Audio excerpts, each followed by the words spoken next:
Okay, great. So with that, we'll call the regular meeting of Township Council for Monday, May 12th to order. Of course, I'd like to begin by acknowledging the traditional territories of the Coast Salish peoples, and in particular acknowledge our valued relationships with the Katzie, Kwantlen, Matsqui, and Semiahmoo First Nations. I'm going to move the adoption of A1, the agenda for the regular council meeting of May 12th, with an addition of D1 just before the presentation from Superintendent Harm Desange. I'll be making a statement about RCMP deintegration. With that, I'll move A1 as amended, seconded by Councillor Ferguson. Call the question on A1. That carries unanimously. Get a motion to adopt the regular council meeting minutes of April 28th, moved by Councillor Rent, seconded by Councillor Bailey. Any discussion? Call the question on B1. That carries unanimously. We starting with a delegation from Ms. Kimberly Seifert. Did I get that correctly? Seifert, yeah, please come forward. Great.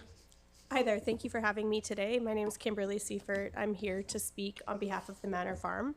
I do have some packages for everybody. I don't know if those were distributed. The information you provided before your delegation was in the agenda, and we'll distribute this after the meeting. Oh, okay. So the issue that we are facing with the Manor Farm is that we are seeking a building permit, and the ALC use regulations are being brought into question. Building department staff has relayed that at least 50% of the primary farm product used to produce the alcohol is harvested from the same parcel of land where the facility is located. Unfortunately, that is misinterpreted, and the policy actually states that it's from the agricultural land. So the confusion lies in the definitions as outlined by the ALC within the ALC Act and the ALR use regulations. Within my package, I have outlined all of those definitions for your review as they are written within those documents. The other item that was relayed is that our property needs to adhere to Section 13.2B of the land use regulations. Unfortunately, this is not applicable to us and not something that we can adhere to because we are not 2 hectares or more in size. We are 1.98 hectares in size. So the applicable provision is 13.2A, and that is in reference to at least 50% of the primary farm product, which is our apples, used to make the alcohol product produced each year is harvested from the agricultural land on which the alcohol production facility is located.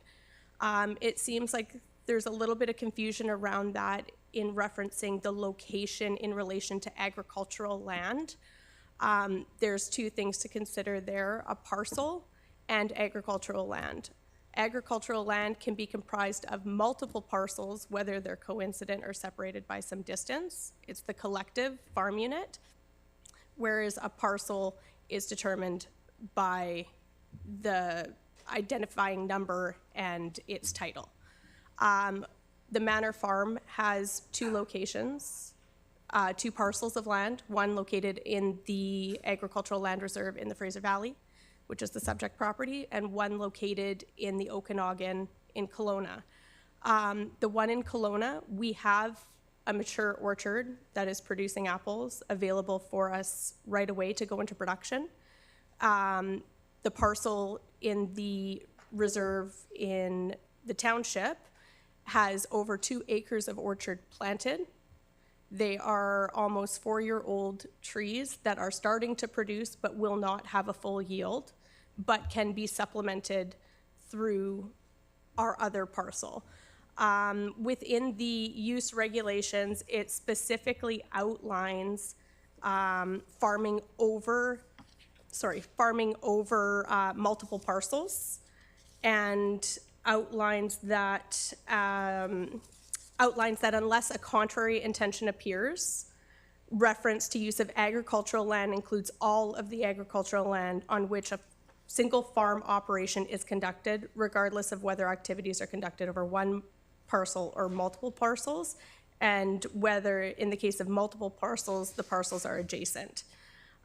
We are requesting that council reviews the contents of our package and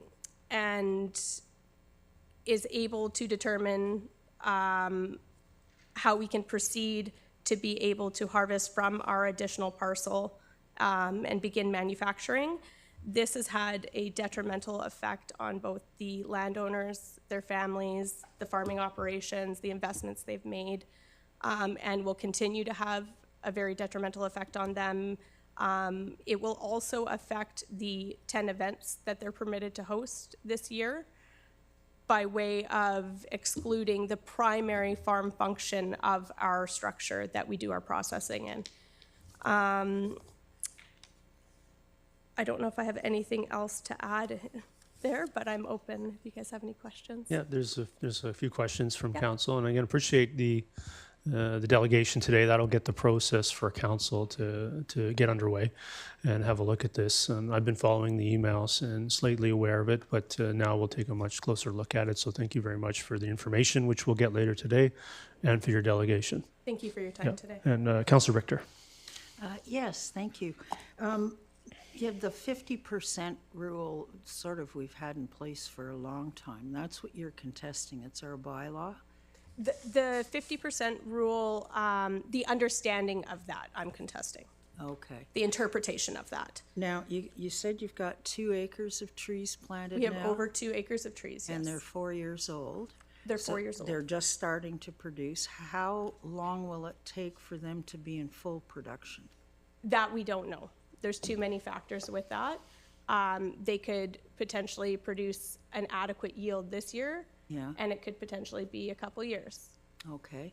And once they are in full production, however long that may take, will there be enough to meet the 50% at that yes. point? Yes. Yeah, okay. So right now, it's like really an interim measure. You need to bring apples in from your other parcel in the Okanagan in order to meet the needs of a Yes. cidery, I believe it is. Yeah, that and you're putting then in excess of the 50%, we would then be able to outsource to another farm operation, but because this is our own farming operation, it satisfies that 50% requirement, is what we've been Okay. informed. Great, thank you. Councillor Bailey? Good to see you again. I went out and visited this farm, the operation, and I spoke to the owners and yourself, Kim, and I was very impressed. This is a facility that I've seen a lot of money invested, and I think this is the kind of agriculture that we want to really encourage. Things I've seen, over 1,000 trees you've got planted there now? Over 1,700, yeah. And it's when people are willing to put an investment like that into the township, I believe that over a misinterpretation and even talking to you about your property up in Oliver, I believe that we shouldn't stand in the way of getting this business running fully. Thank you, Councillor. Yes. Well, thank you very much for coming. Just a quick question. You are coming, you're Kimberly Seaford, but there's a agricultural assessment plan for a Jamie Smith. Yes, Jamie's here with me today. Is that one of the owners as well? Yes. Okay, so you were one of the owners? No, I work on the farm. Oh, you're an employee of the farm. Okay, and who you know, David Melanchuk, he's done a farm plan? Yes, so he's the agrologist on this. So we've had him out a number of times. He's done soil samples. And that was a requirement by the Agricultural Land Commission? Not necessarily a requirement. It was an encouragement to have a professional out to assess what was feasible on the property. And Dave confirmed that our planned farm use to have an orchard and cidery house was a viable option. He also laid out some other options. So you need a building permit for us to be able to do what you want to do with cider and other Correct. things, but you need clearance, some sort of clearance from the Land Commission as well? Our understanding is that we don't. Okay, so it just all comes back to us? It just so to comes down speak? to the interpretation of the policy. Okay, well, thank you very much indeed. That clarifies what I was looking for. Thank you. Yeah, so I'm seeing no other questions. So I appreciate the delegation. The process from here will be for a member of council to request information from staff, Okay. and we'll take it from there. Thank you very much for your Okay, time thank you very today. much. So we start to move on to presentations, but just before we receive a presentation from Superintendent Harm Desange, I do have a statement that I'd like to read, and Ms. Bauer, I'll provide you a copy of this. I think it's important for some of the information to be put out there, and that process will continue, I think, over the next few weeks as well. As we've reached a significant milestone in the process, I can confirm for council and the public that as of May 10th, 2025, the Integrated Township of Langley and City of Langley RCMP detachment is now officially deintegrated. While both municipalities will continue to be served by the RCMP, the Township of Langley and the City of Langley will now meet their obligations under the Police Act via their own separate RCMP detachments, one serving the township and another serving the city. Township Council issued formal notice of termination of the integrated detachment 2 years ago on May 10th, 2023. The termination notice was lawfully issued by the Township of Langley to the City of Langley in accordance with the municipal agreement. The Township of Langley also provided notice to the RCMP and the Minister of Public Safety and Solicitor General. After 2 years, the notice period has passed, and the Township of Langley now owns all right, title, and interest in the RCMP main detachment building and the equipment therein. Due to the termination of the agreement, the RCMP is now moving forward with the implementation of their RCMP deintegration plan and the Township of Langley's transition plan, both carefully prepared over the last 2 years to achieve 2 autonomous detachments governed by our existing municipal police unit agreement with the province and for the provision of RCMP services in the Township of Langley. Over the past 2 years, the Township of Langley has worked closely with both the RCMP and the province to ensure a well-planned and responsible transition. The Township of Langley is fully prepared and fully capable of funding, resourcing, and operating an improved autonomous RCMP detachment that meets the policing needs of our growing community into the future. The Township of Langley did not and does not require the City of Langley's consent to deintegrate. Approval from the RCMP nor the province is required. The mechanism for a municipality to provide for policing in its community is a local decision governed by a municipal agreement and carried out entirely within the framework of the Municipal Police Unit Agreement and Police Act and other legal requirements. The province is, however, responsible to ensure that adequate and effective policing will be maintained, something the township is very committed to. This morning, the City of Langley issued a statement opposing the integration. I understand and respect their position. Obviously, they prefer that the Township of Langley continue to provide for an integrated detachment. I quote, Langley City Council is unanimous in its belief that deintegration of the Langley RCMP detachment will not improve the quality, efficiency, or effectiveness of policing in Langley. And that was from the mayor there, Nathan Bahal, in Langley. I want to confirm for our staff, this council and the public and our residents and taxpayers that only this council speaks for the Township of Langley and our residents and taxpayers that we are here to serve. On April 4th, 2025, the Director of Police Services from the Ministry of Public Safety and Solicitor General, who is responsible under the Police Act for superintending policing in British Columbia, confirmed in writing to myself and Mayor Bahal that, I quote, the Langley RCMP detachment deintegration will occur pursuant to the termination notice provided by the township to end the shared policing agreement. The city must immediately engage with the RCMP and the township to ensure it meets its obligations under the Police Act, end quote. To date, 5 weeks later, and after 2 years' notice, the City of Langley has not complied with the required process from the ministry. In fact, the City of Langley CAO has refused multiple attempts from our CAO to meet to discuss new draft servicing and licensing agreements. In 2 years, they have not presented a transition plan as required and as ordered of them by the ministry. The Township of Langley remains firmly committed to public safety and investing in higher levels of service, staffing, and results for our residents and taxpayers. And while we acknowledge that day-to-day policing decisions are ultimately the RCMP's responsibility, all Township of Langley funded resources are to be used solely to support policing and service within the Township of Langley. We do remain willing partners to work positively and constructively with the City of Langley on any necessary transitional agreements to move forward cooperatively, but independently from here on. As of today, the integration is in place, moving forward, and required. So with that, I appreciate people sitting through that and listening to that. It's a significant milestone as we continue to try to improve public safety here in the Township of Langley.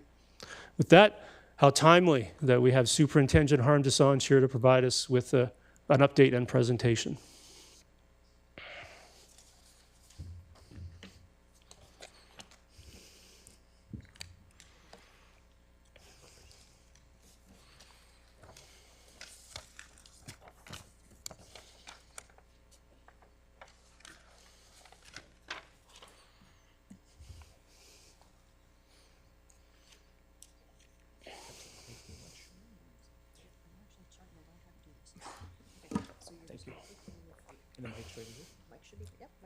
Yep. Thank you very much Yeah, for so, having me. Oh, so sorry. thanks for coming here today. I've been looking forward to this, and congratulations again on your appointment. I believe this is your first presentation to council, so again, congratulations, and it's great to have you here today. Thank you, and thank you for having me here. A little bit overdue, but got a little bit of catching up. Yeah, I'll touch on a number of issues. Obviously, deintegration is extremely topical, just the timing of my presentation today. First, I'll just open up my sort of overview of public safety in Langley and where we're at. The first thing I'm going to lead off with is I think Langley is an extremely safe community. I honestly believe it. That's why I have my kids here as well. We have a lot of pressures. We're growing as a city, and we need to continue to keep investing in public safety. That's why I believe it's one of the most livable communities in the Lower Mainland. We enjoy tremendous support from Mayor and Council and look forward to that. I'm going to give a quick overview on, obviously, human resources are a very topical issue in policing, and I'll go through some of the trends that we're dealing with. And at the very end, I'll do a quick presentation on ComStat, something that we've shifted to so we can better present to our partners and elected officials where we're at in an overview, and also for our strategic deployments.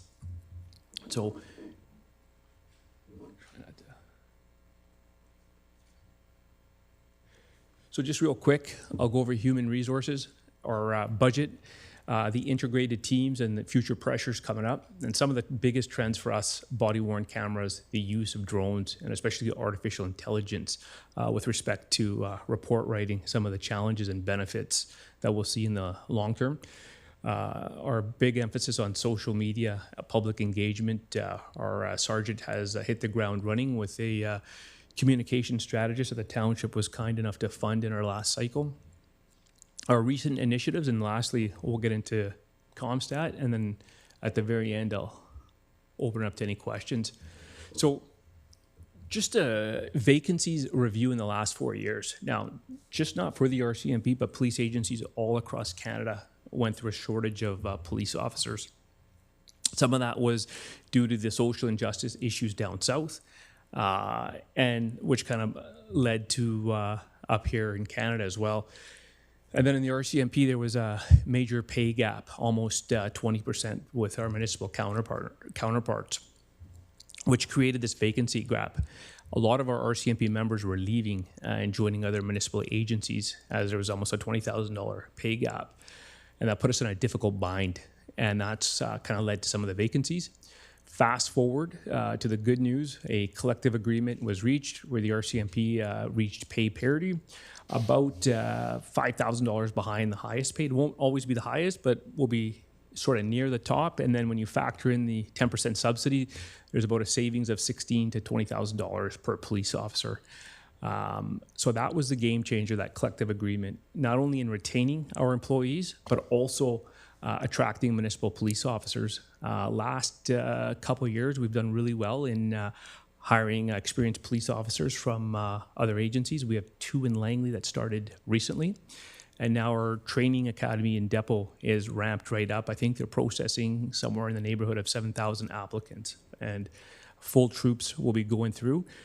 And lastly, the Surrey Police deintegration, which is a big win for Langley, because vast majority of those police officers and highly skilled police officers want to come to Langley. And I just received the first one last week, and probably secure 3 or 4 more. So we went from a very difficult situation to an extremely favorable one. And Langley detachments become the sought after, not only our experienced police officers, but also folks from our LDPs that had limited duration postings that are free to go wherever they want. So it's a good problem for me to have, having to decide. So that's the, things are really on the upswing. Now, one of the big issues in policing all across the country is the cost of policing. It's difficult for municipalities to contain, the single biggest line item on any budget. Many issues, the shortage of police officers across the country, and the requirements and responsibilities and training required of police officers. A number of things are going to shift all across the country, and no different with the RCMP. Tiered policing is going to continue to push forward. For us, we're going to continue investing in our civilian staff just for cost efficiency. And we're very lucky in Langley with our reservist program, where we're able to hire retired, experienced police officers and bring them back, where we save on the pension contribution and benefits as they're paid an hourly wage. Just recently, we were able to bring on a reserve constable who was a retired sergeant, spent majority of his career on emergency planning.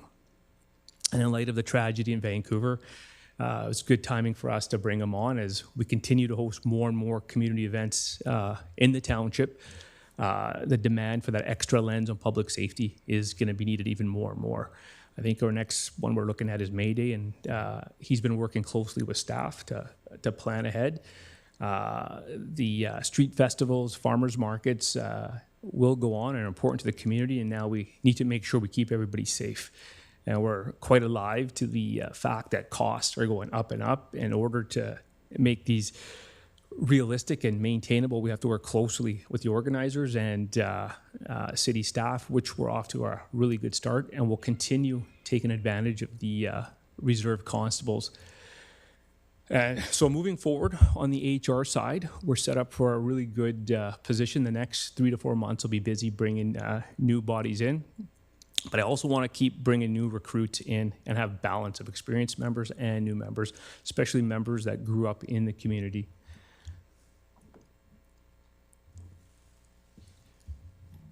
So one of the things I'm going to touch on is, so budget, I work closely with CAO on a monthly basis to ensure that I'm doing my due diligence on cost effectiveness. My plan is I'm going to fill every single vacancy we have, so we won't see the previous slippages that we had before. And one of the big issues that came up recently was the integrated teams and cost around that going up. So I'll briefly touch on that so everybody gets a good understanding. If you're not familiar with the integrated teams, so that'll start off with the integrated homicide team IHIT that you'll always see on TV. Also our police services or emergency response team, or what people on TV will refer to as SWAT, our ICARs for collisions, and our forensic identification. If you're not familiar with it, in the Lower Mainland for the RCMP, it's regionalized, it's integrated. One of the biggest reasons it's extremely cost effective for the communities. So for us, we have the surge capacity to bring in 300 extra specialized police officers. With the amount of barricaded persons or persons suffering from mental health distress that we face in the community, we are regularly calling upon our emergency response team. And with that, you also have a team of negotiators, a psychologist. It's an entire package that the community receives. Over the years, the cost of these services has gone up, especially around homicides and disclosure. But the value the communities get is second to none in the country. And especially when I look at the emergency response team, the training that they have.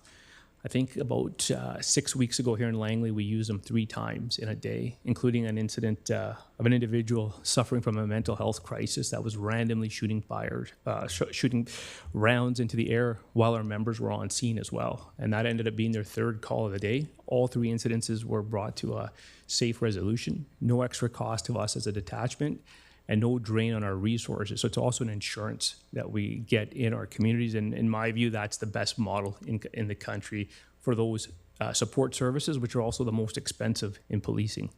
And we have the ability to draw upon them whenever we need. Many of them have worked in Langley before. And another benefit for us is many of them live in Langley. So they have a vested connection to our community. And just a formula on the I teams. It's based on a population's 25% of it, criminal code offenses the other 75, and they do a rolling reassessment through the region every 5 years, and we more than, in my view, get our value from the I teams. Some of the anticipated pressures financially that I'm looking at is the pistol conversion. It was pushed back a year because when they went through the vendor had the ability, a clause that the RCMP could only buy parts and repair from that vendor.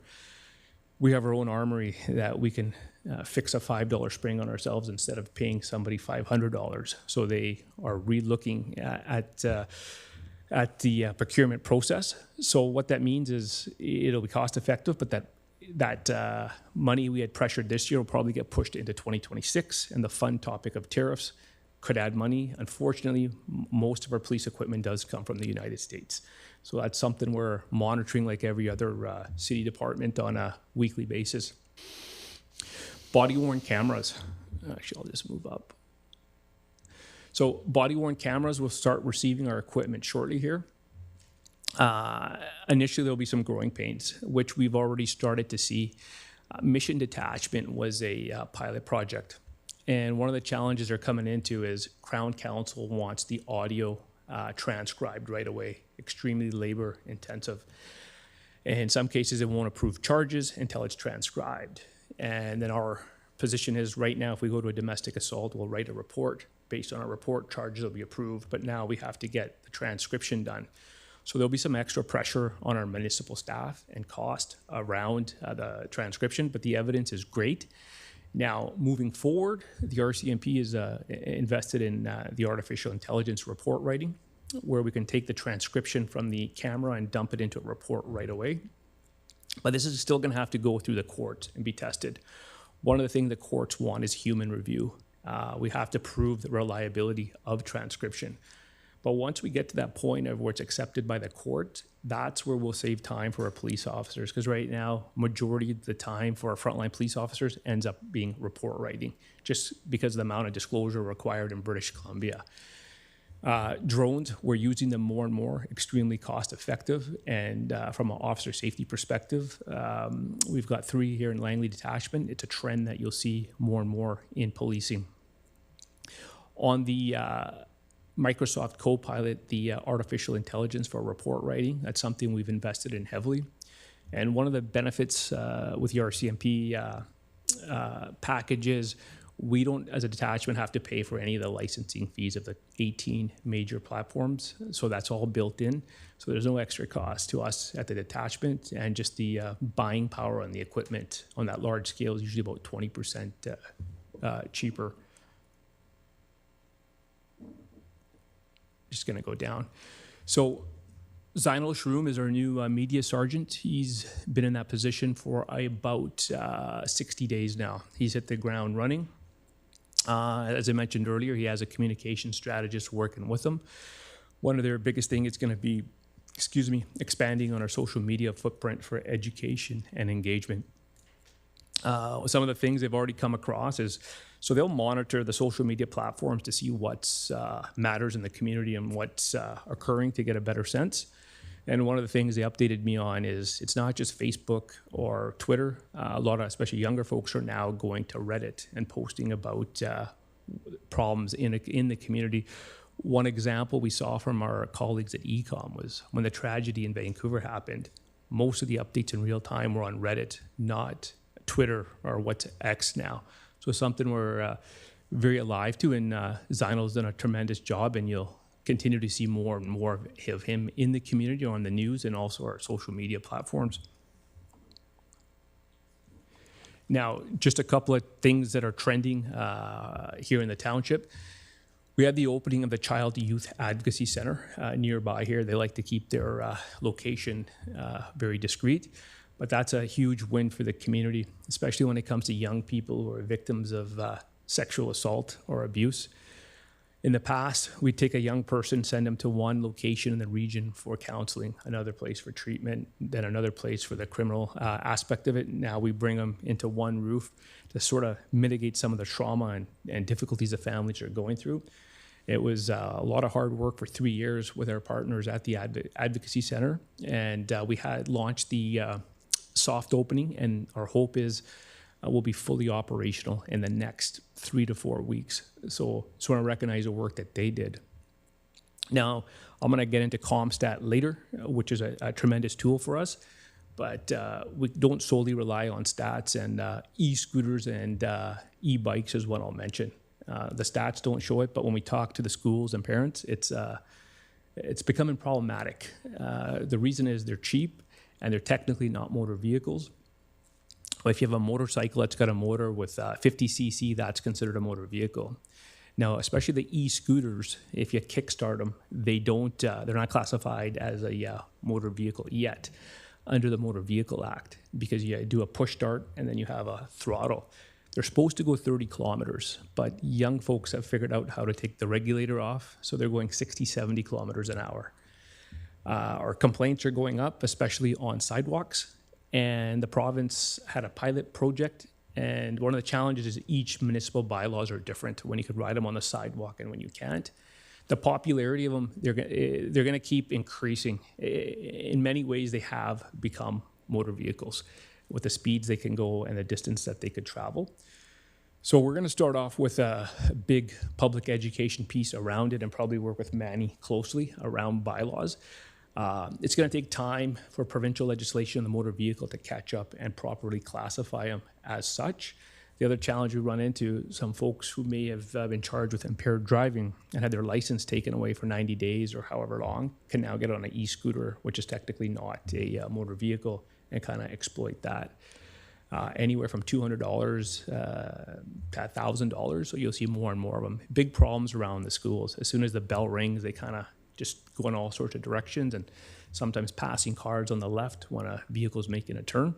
So for summer, that'll be our big blitz on the public safety side. And that probably in the last 6 to 8 weeks has become completely topical, but something that wouldn't have got caught in the stats. But through community engagement, we saw it. Now we'll try to get in front of it before we have serious accidents or even a fatality.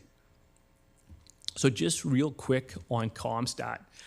If you're not familiar with it, it started out in New York. It's just comparative statistics of a region by time in how police are being deployed or they're called for services. So we had them custom build this for Langley Detachment for our community's needs. I'm going to just go over about 6 or 7 slides just to give you a sense of how it works, and I'll answer any questions. The actual one I get every week is about 50 slides, so I could pretty much drill down to anything in real time, and it's live. This one was done January 1 to April 1, but every Monday I get the live updated version for the year. So then if I have questions from Mayor and Council at any time, I could give them the real information. So I'm just going to start off that 7925 is the total number of files for the detachment. And then we have a breakdown of how many of those calls were dispatched in the city and how many in the township. And then on the left is just the breakdown of the different types of files. And then for our detachment, again, when are we the busiest? When are most of the calls for service coming in? 12 o'clock noon till 6 p.m. is our peak, followed by 8 p.m. till midnight. And then we even break it down by days of the week. And I can't give you an explanation why, but Tuesday seems to be the busiest in the township. Usually it's Mondays in every other community. And Sundays are the quietest in most other communities.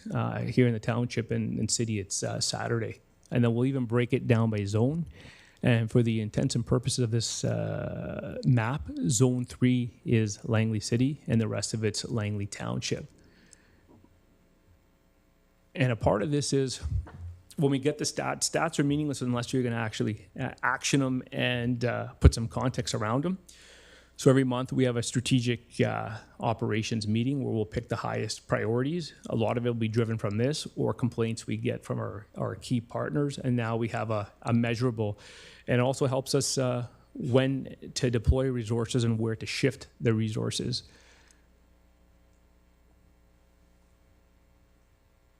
So now I'm just going to go into, so if we were to look at break and enters, I'm going to try to, okay, here we go, that's better.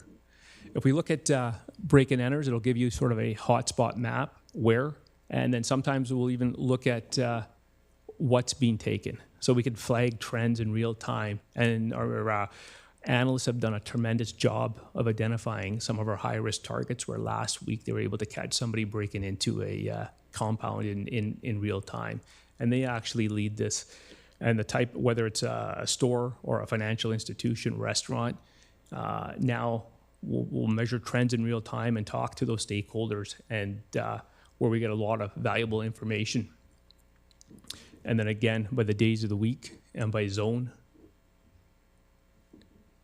So the bylaw, when I get asked quite a bit, what that, oh, sorry. We'll go over here. I lost it.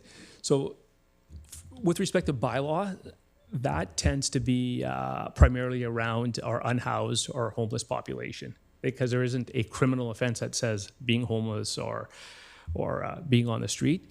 So that's what it pertains to. And sometimes you'll see other, and that could be a wide range of calls from what initially starts off as a disturbance or a dispute, just the way it gets captured.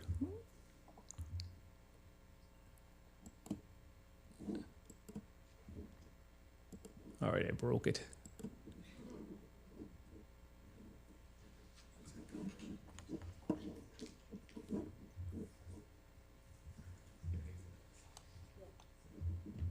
Just exit out. Sure, I'll let you.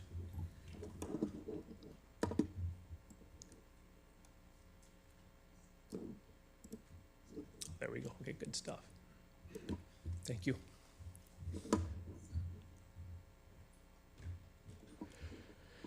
So now we look at violent crimes against persons. Same thing, we'll break it down by the type, whether it's a threat, a robbery, sexual assault, sexual interference. We have it all broken down.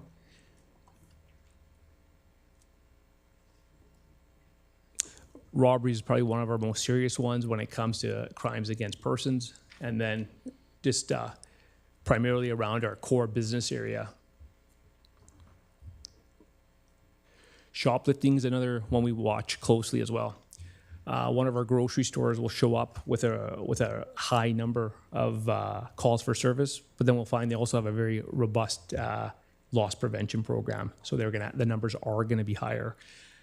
We've seen stores like Lululemon being targeted with swarmings, where 3 or 4 individuals will go in at once, load up bags, take off on a plane out east. We've had success working closely with them. So now again, if we do see a trend, we'll approach the store owner quicker and have them help us with, and we'll help them with their loss prevention. The latest initiative has been working with them on reports to Crown Council, because we've been finding a lot of the charges are being stayed. It's just the basics on the elements of the fence that are required, and having the video surveillance readily available. And the other elephant in the room other than deintegration is SkyTrain. So that's what we're gearing up for as well. It'll be here before we know it. And just learning from the other communities will be the last stop. So especially the mall, the impact it'll have around the mall, what that's gonna mean. And if we look down south, you never thought you'd see Target stores shutting down, or even a fast food place like In-N-Out Burger. You look at Oakland, those places have shut down because of the swarming thefts. So those are kind of things we've worked hard at. I know Walmart had some real challenges throughout the entire Lower Mainland at various stores, so we work closely with them, because We want to make sure the business community is protected and work closely with Crown Council in securing some of these charges. Costco was hit hard for the gold bars that they brought in, so we worked closely with them, and we were able to catch the people that did it and find ways to safeguard the prevention of these distraction theft. So we enjoy a good working relationship with all our business community. We just want to keep it that way as we keep continuing to grow. Okay, I'm going to stop it there on it. So again, I just get a quick overview of a snapshot on it. Like, this goes 60 pages, and then we can really drill down. And like I was saying before, we do rely heavily on it, but we're also alive to the fact that there'll be crimes that are not reported or underreported. Sextortion will be one of them because of the embarrassment of sending a provocative photograph that kind of went sideways, and now you're being blackmailed or extorted. That is a trend that we do see as people are addicted to their devices. And some of the scooters was another one I mentioned. And that part that's why our community engagement is so important. Not just relying on the anecdotal data, but having both of them. And that's why all of our proactive and enforcement teams now meet once a month, and we kind of set our strategic priorities on how we're gonna move forward. Lastly, before I open it up to questions, I'll just touch on deintegration. So for the RCMP, deintegration is being handled by Lower Mainland District, my bosses. What they've done is it's very complex between both cities and a lot of moving parts. So they're going to deal with deintegration, the province, and allow me to run operations in Langley, because that's enough work on my plate. So I've had great support from there. And as we navigate through the complexities, we'll ensure safe and adequate policing is always in place as we move forward. I have no concerns around safe and effective policing. We have a good team and a good plan in place moving forward. And now we'll work closely with both local governments and the province to address any issues as we see them. And then from there, I'll just open up to questions. Mm-hmm. Yeah, there's questions from council. We'll start with Councilor Martins. Go ahead. Thank you. Thank you, Superintendent Desage, for coming, and appreciate the in-depth presentation. A couple of things I just wanted to ask you about. I'll start with the topic of deintegration. Yes. Just wondering logistically, have you separated out the members who are assigned to different, I think you called them zones or districts within the communities, or how does that look with regards to the personnel? Yeah, so the Zone 3 has always been the city. So it's always been there. The corporal's always been there. We're going through that process right now. So there is a corporal that's assigned to Zone 3, which is a city. And we're going to work through that in the coming months. As one of the other things that I'm dealing with or working through is I'm anticipating about 35 police officers coming in the next part of that deintegration. So I want to make sure that I'm balancing out service, supervision, and addressing any gaps as they come up. Okay. And what about, is there a possibility for different radio channels? I believe Langley's all on the same channel right now. So that is something the two CEOs will have to work out. That's a part of the support services. Right now, the town, all the support under the municipal police unit agreement, the contract to bring the RCMP into your communities is the municipalities are responsible for providing that civilian support staff. So it's always been township employees. So for that's a decision that would have to be made by the city. They have options if they'd like to go to e-com, or if they want their own, or they could contract the township.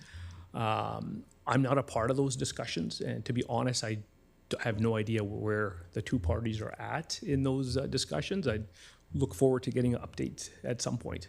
Yeah, fair. Thank you. And just moving into ComStat. First of all, you and I have spoken about this before. Bill Bratton in New York brought it in the 90s, and I was a part of it in Vancouver when it came there in 2006. It was my life for about a year, preparing all these chats and charts and data. And I'm really glad you've brought it to Langley and catered it to Langley and what Langley needs. So, because, just from a management point of view, the resource allocation, putting cops on dots, Yeah. That's huge. And things can change and shift, as you know. So I think you mentioned you'll be having regular management meetings looking at this, and I appreciate that. That's a very targeted approach to policing, and it works very well. The one thing I was wondering about is, will there, and again, maybe this is a little too early on, I'm just thinking with deintegration, will the data start being, or maybe you are already doing this at the detachment, splitting out these stats by areas, like what are the calls in Aldergrove versus Walnut Grove versus Brookswood? Will you dig down a little bit more with those numbers? Yeah, absolutely. And our analysts have already done that. Now here I have, I took still shots for the sake of this presentation, but every week I get this in a live document. So I can go put in whatever zone I want and whatever stat or crime type I want or time, and they're phenomenal. Just for the sake of this presentation, I want to keep a high level overview, but we can drill down into the weeds as much as we need to. Yeah, that's excellent. And will this information be provided in some manner publicly? Yes, that's the next step. Great. And one of the keys is we don't want information overload. It's kind of drilling it down, finding out what the issue of the day is, and giving it in a timely fashion. You still want to keep people interested and paying attention, and at the same time not inundate them. Yeah, no, thank you. And talking about just, the high level, I noticed, so this is for the first quarter of the year, and the total files for all of Langley's, 7,925. What's interesting to me is when you look at the top file types, it's other GO, which is general occurrences, Right. unspecified assistance, other traffic, and suspicious occurrences. So all, to me, more like catch-all categories versus specific crimes. And that accounts for 3,681 files, or 46.5% of all of your files. Yes. Could you speak a bit to, since that's almost half of them, what sort of calls would be captured there? Yeah, that's a great question. And so I look at those quite often as what I categorize as social nuisance calls. Yeah. Quite often, not solely, but our trending homeless and unhoused population. It could start off as a simple argument or yelling or screaming or somebody panhandling. And then the call type gets changed afterwards. So they're not necessarily criminal code offenses, but they still require a police officer to attend to keep the peace, keep two parties separated. One of the effects we've seen with decriminalization are the amount of individuals still suffering from addiction. And we hear that term of wandering around like zombies in our communities. We still need to send our police officers there to look after them and their well-being. Probably the number one complaint we're getting right now, I'm sure as council, is our unhoused population, what we're doing. Langley's a safe community and people want to feel safe. And we also want to look after the unhoused with compassion, which our mental health team does. And it comes down to resources. It's a medical issue that's kind of, sometimes the police are left responding to the call. Before, the trend was the police was the last call, and now it's the first call. The police have become the catch-all, especially around mental health, and I'm still waiting to hear when our mental health nurse in Langley will start.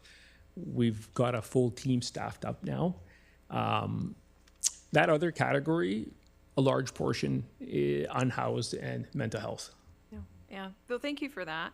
And when you mention Langley is a safe community, the other stat that I noticed in these charts, the total number of calls for violent crime files 439, which is only 5.5% of all calls for service. Right. So that is really low, like that. So 5.5%. Yes, again, I think Langley is a safe community, and in that, in there, you're also going to have your domestic calls as well. Right. And sometimes that could be just a simple argument, but with a stringent VIR policy around violence in relationships, police have to take action. Overall, we are a safe community. Do you have a domestic violence section, or? Yes, we do. So it's every detachment or agency calls it different. Here it's vulnerable persons. So every high risk missing person or domestic assault, they will take conduct of it or provide direction on it. And my final comment, you were speaking about hiring experienced police officers from municipalities now that the tables have turned, and Yes. right. And I just want to congratulate the RCMP on scooping the highest ranking officer of the Vancouver Police Department, who is now wearing an RCMP uniform. Yeah, and that I'm was- not sure where he falls in your chain of command or not, but yeah, you Yeah. got a good one. Yeah, that's a huge win for us. Yeah. And you know what? We've been very fortunate in the trend we're seeing. I was just advised we're going to get another extremely talented one from the armed forces that's going to come here to Langley with a tremendous skill set. And one of the things I like when I went over the staffing piece last week, I got the good news. We're going to get a very talented sergeant from the integrated homicide team that's going to bring a lot of skill to our community. So not only we're bringing bodies in, but I'm very fortunate we're bringing in a lot of highly skilled police officers into our community. Everybody sees the Dennis Bells and Peter Manns in the community, but there's a lot of people behind them that do sort of the not so glamorous work, and we're quite fortunate with the people we have, and the plan now is to keep building. Well, thanks again for your time. I really appreciate this presentation, and I look forward to more in the future. Thank you. Yeah. Councillor Kunst? Yeah, thank you again. I have a question about the body-worn cameras. I mean, we've been hearing a lot about that. And how many officers actually wear those now, and what's the impact on the budget going forward? So for 2025, we've got them budgeted. So our first shipment in Langley will arrive in mid to late July, maybe early August. So the requirement is going to be for every forward-facing police officer in uniform to wear it, and that'll be our front line. So that on a busy day, you could have anywhere from 20 to 30, Okay. depending with overlap. So everyone will be wearing them then? Yeah, so some of our covert units won't be, Right. but okay. anything that's a forward-facing will, and that it'll I'm pretty sure it'll keep expanding as time goes. On the budget, so that's one part I got to watch closely. It's not the actual, we've bought the equipment. We're quite fortunate that because of the buying power of the RCMP, we get a wholesale cost on it. And we don't have to pay for the licensing fees because it's all covered through our shared services costs. But as I mentioned earlier is the transcription. Now Crown Council wants it all transcribed, extremely labor intensive. The technology is there to transcribe it. And we've purchased that technology, but the courts now want human eyes on it first. So as we go through these growing pains, it will get better. I think for every industry, especially with report writing. If you look at ChatGPT, Yeah. the phenomenal work you got there. Yeah. It's just getting it through the courts, satisfying the courts that it is accurate. It isn't not only the guilty or the accused, but the innocent, that you look at it from all sides. Right. Growing pains will get there, and that'll be something every quarter I'll look at that cost with our municipal employee manager, because there probably will be a need for more support there initially. Okay, great, thanks. I just had one other question, and that's repeat offenders. You were talking about swarming and robbery and all that kind of stuff. And are you seeing a lot of repeat offenders in the township? Yes, we did a search warrant last week with a known repeat offender. I think it's an issue throughout the entire region, not just specific to the township. That's all across the Lower Mainland. I know the province has taken aggressive steps in investing, but we still do see it, and it's prioritized. We work closely with CFSU in securing additional funding for our priority target offenders. We're just in the middle of initiating another large project, Okay. and that one's always top priority. Anyone that comes to the community that poses a higher risk is targeted right away. And like I said before, Langley is a one thing, it's as it grows, it's still a fairly tight-knit community. You just go to any community event, everybody knows everybody and people talk. It hasn't gotten to the point where people are big city and too good to talk to one another. And Right. people do communicate. And when something happens, we hear about it right away, which is good.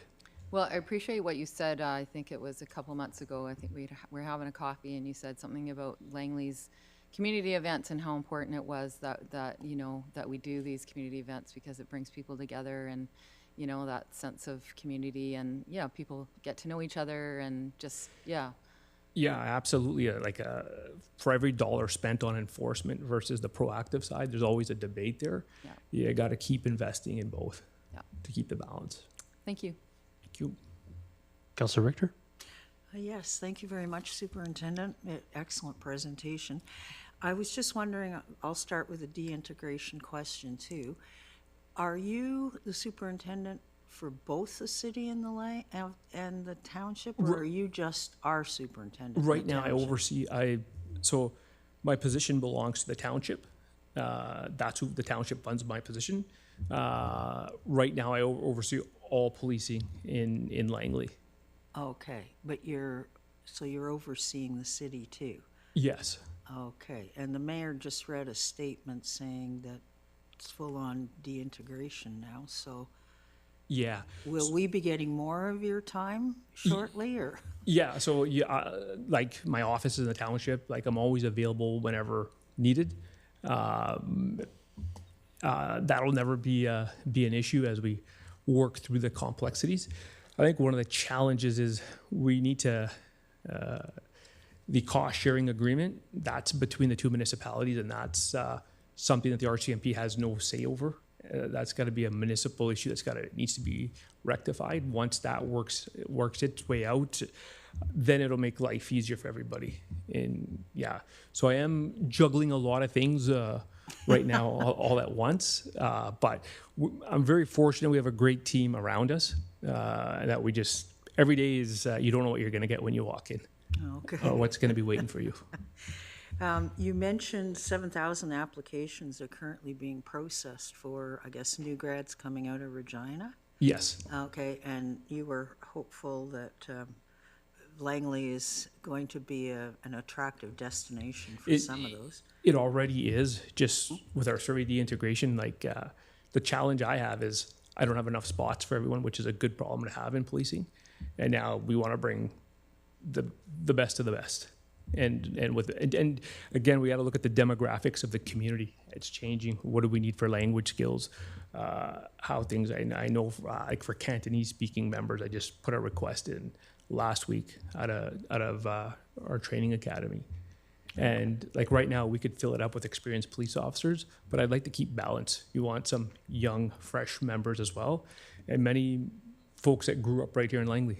That's important too. To them. So how much of the 7,000 do you think will come our way? Oh, so those are applicants right now. Yeah. Not everyone's going to get hired. I think nationally they'll hire, and that applicant number keeps going up and up. Mm-hmm. I think their plan is to put a ballpark about 1,200 through. So I can ask for 30 to 40, whatever we push out, but the 35 coming in, I know, and these are just ballpark numbers, maybe 25 to 30 will be experienced. And I'd like to see 6 or 8 recruits as well in there. So Okay. on the 4 watches we work, each one has a new recruit at each time. That way it also keeps your trainers fresh on how to train. Yeah. We don't want them to lose that. It's a perishable skill as well. Okay. We have a report later on in our agenda package that shows that the overall costs for RCMP have gone up for the township 20% over the last 3 years. Absolutely. Yeah. Of course, we have to consider budget and budget Yes. pressures. Are the positions that you are hoping to get, are they already fully funded by our current budget? yes. Or will we have to add new Nope. positions? Right now, all those bodies are going to fill up our vacancies Okay. and our retirees. So I'm sure the CEO won't be happy when I come ask for more the following year, but this is just so there's no actually, yeah, so in that whole package there's no additional cost to the township. Those are all contained. But as the community is going to keep growing, then we'll have to keep. One of the challenges we do have is geography, like getting folks from Aldergrove to north or even north to Brookswood. We're just so spread out, and we're starting to go vertical in a lot of our structures.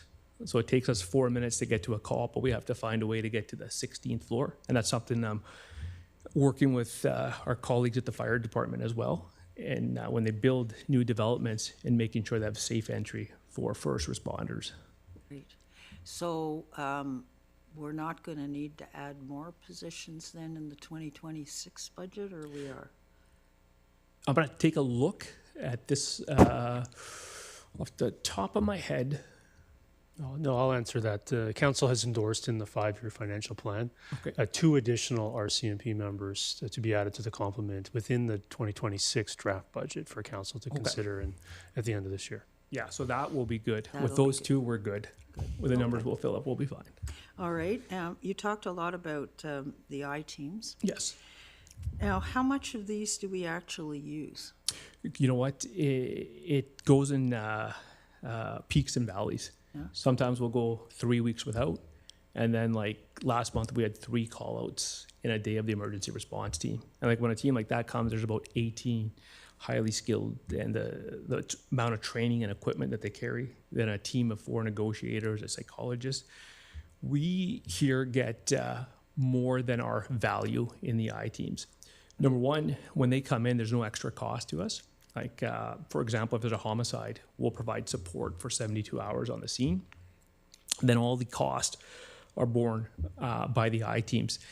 Not only does it not take away from our resource drain in the township, but it's also an insurance policy for us. So no matter what happens, we're okay. Like in some communities, I think in Port Moody, they had, before they went to I-HIT, they had a couple of files, and that kind of blew the budget. And then they went to the I-teams. Again, in my view, those are the most expensive pieces of policing just because of the training and skill and liability around it. Mm-hmm. And we get the 10% subsidy, but then we also get some of the provincial subsidy on it. And like for the emergency response team, we'll also benefit from the federal side of the RCMP with the air assets and other specialized equipment. Okay. Second last question. You mentioned the whole changing dynamic with the tariffs and the border situation. We are, of course, a border community. Yes. Can we expect to have to provide more policing resources to the border? No, because that's looked after our IBET teams. So we'll increase our patrols, especially more so in the nights when we do. But the one thing with that whole narrative that we are sending all this fentanyl down south, the Americans later then come back and said, no, it's mostly coming from Mexico. If that narrative was true, if you look at the southern border in Mexico, which is half probably the size of the northern border, and you look at how much U.S. law enforcement is down there, probably, I guess, 20 times as much, we would have seen all that law enforcement up here. I don't think it's as a big issue as our friends down south proclaimed it. I think that was more of an excuse to push the tariffs, as we're seeing now. Hopefully that's resolved in the next month or 2, but it does impact us. Like our some of our equipment got held up at the border. We ordered it prior to the tariffs, and we got into this dispute. There shouldn't be. We've got it resolved now. So it's like, unfortunately, a lot of equipment is made in the U.S. Now, what about illegal crossings? Because some of our, I mean, I'm thinking down south of Aldergrove there, Yeah. It's just a ditch between the two countries. It is. You could literally hop across it. So now we do have a lot more drones patrolling, and they were quite successful a few months ago in a large firearm seizure. And they are able to stay up longer and longer. And when you have a border that size, there's not enough humans to watch it all. Now we rely on technology and cameras. Then when we do have an issue, then we'll deploy a response team with our aircraft. The Black Hawk helicopter you've seen flying around here, I think the second one will arrive and be posted here. But in addition to that, the amount of drones and cameras along the border. Like, in terms of a public safety perspective, how much of an issue for the township? I don't really lose too much sleep over that. There's other things, but it's something that we're alive to every day, and we do increase our surveillance of the border. Well, I'm sure that's only going to get more problematic. Last question, e-scooters. Yes. And you said how it's trending, it's becoming a problem, and you're right, they're sure not going 60K. They're going, Well, yeah, or 30K. They're definitely going 60 to 70. Will the legislation be changing? Because I imagine it's provincial legislation that guides them. So the province had like a pilot testing out project for each community, and it was different. Richmond RCMP actually put out a really good video. You're supposed to be 16 to operate an e-scooter. I'd say you'd have kids from 8 and up operating them. The big one is on sidewalks and almost hitting pedestrians, and the bylaws around that, to have them in the bike lanes or on the curb, and then they're just going and not stopping for intersections. That's the one that makes me really nervous. A car is going to go right through, and we're going to end up with a fatality. Yeah. So the first step, I think, is to reclassification of a motor vehicle. It needs to be updated, because when that legislation was written, everything was gas powered, especially motorcycles. Once that's done, then we'll have more enforcement teeth. But right now, it's education. Is there a chance that your people could bring some recommendations to council on how we can strengthen our bylaws around it? Yeah, so I'm going to work with Manny. Like, everybody in the Lower Mainland has different bylaws, and we'll kind of look at what works and what doesn't, and what's coming. But it's definitely just going to go up and up and up. Especially the cost is very little. When you can go 50 kilometers without needing a charge, now you don't have to get a car. You don't have to pay for insurance. It's just a charge that'll last you a week. So, yeah, with the cost of living, it's something I think that's just going to keep going up and up. Thank you for your presentation today. No problem. Councilor Ferguson? Oh, yes. Thank you, Superintendent DeSange, for coming this evening. You can see with a number of questions asked tonight how important policing, fire and safety and bylaw safety is for this community. Absolutely. Over the years, I've worked with a number of superintendents, right? And it's a tough position that you're in. You have a lot to do. Things are changing, crime change. So thank you for coming tonight. We have a lot of questions. As you know, we've taken our time because that's how important. And when the budgets come, each and every year, I've supported every single budget to make sure you guys have the time, energy, effort, resources in place. It's easy for anybody to sit at this council table and say, oh, we don't really need this, we don't need that, we don't need to vote for the budget. I was looking, and even today, your stats, and I don't want to go over in detail because we can. Now is the time for deintegration just makes sense. And some of my colleagues have worked with 6 mayors over the years. Now is the time. Perhaps we could have had it 2-3 mayors ago, I don't know. But we're here today, that's what we're dealing with. If you look at, I looked at Statistics Canada, as you were speaking of the Township of Langley and the City of Langley, and I know there's all sorts of opinions, but Statistics Canada gave the city around 30,000 people and the township around 150. That's about a 20% the city of, and yet, if you look at even your findings today, you don't have to look it up. Yeah. Your findings on many of the issues, many of the files that you had showed that was always over 20%. So rather than me going over each and every one of your file, my question to you, there is a formula that the RCMP, I guess other police forces as well, but we're speaking the RCMP, that they use how many officers are required per population. Does that equate as well to crime and crime statistics as well, if I may, through the chair? Yeah, no, that's a great question and a very complex question. First thing a community will look at is population size. They call it the cop to pop ratio. But then you look at file load and criminal case file load. An important factor also is the demographics. If we were to go to a smaller community with retirees, very little commercial business, very little business, just a small sort of Sleepy Hollow equipment, obviously the calls for service are going to be much lower. Mm-hmm. But if you're in a high transient area with, then you throw mental health and the other sort of social nuisance challenges, then the policing resources are going to be higher. So it's a combination of both. Office strategy branch with the RCMP is now coming up with those formulas with the communities, because each community is different. So it's a tough one to apply as a cookie cutter to any community. You can go all across the province. It's just, at the end of the day, what do we need to do to keep the lights on, to keep people safe? And then some communities will decide, okay, we want to invest proactively in supplementary policing. Those are your victim services units or your outreach teams. And that is solely up to the communities. And that's where we've put a large focus now on, is because before we'll just find a way to get it done. We'll just do it. We'll just find a way. We can't do that anymore, because then the pressure just builds up when you invest, and the problem gets so bad, then it's hard to dig your way out. And that's why we focus on, we've got a safe community. To keep it safe, we got to keep moving forward. So I don't. Anyway, thank you very much. I have a lot of other questions, but I'm not going to ask them. I'm going to email them to you, because we'll be here. That's how important. Thank you. Thank you for coming. I set aside 2.5 hours, like you asked. Yeah, oh, you remember that? You got a good memory. Thank you. No problem. Councillor Bailey?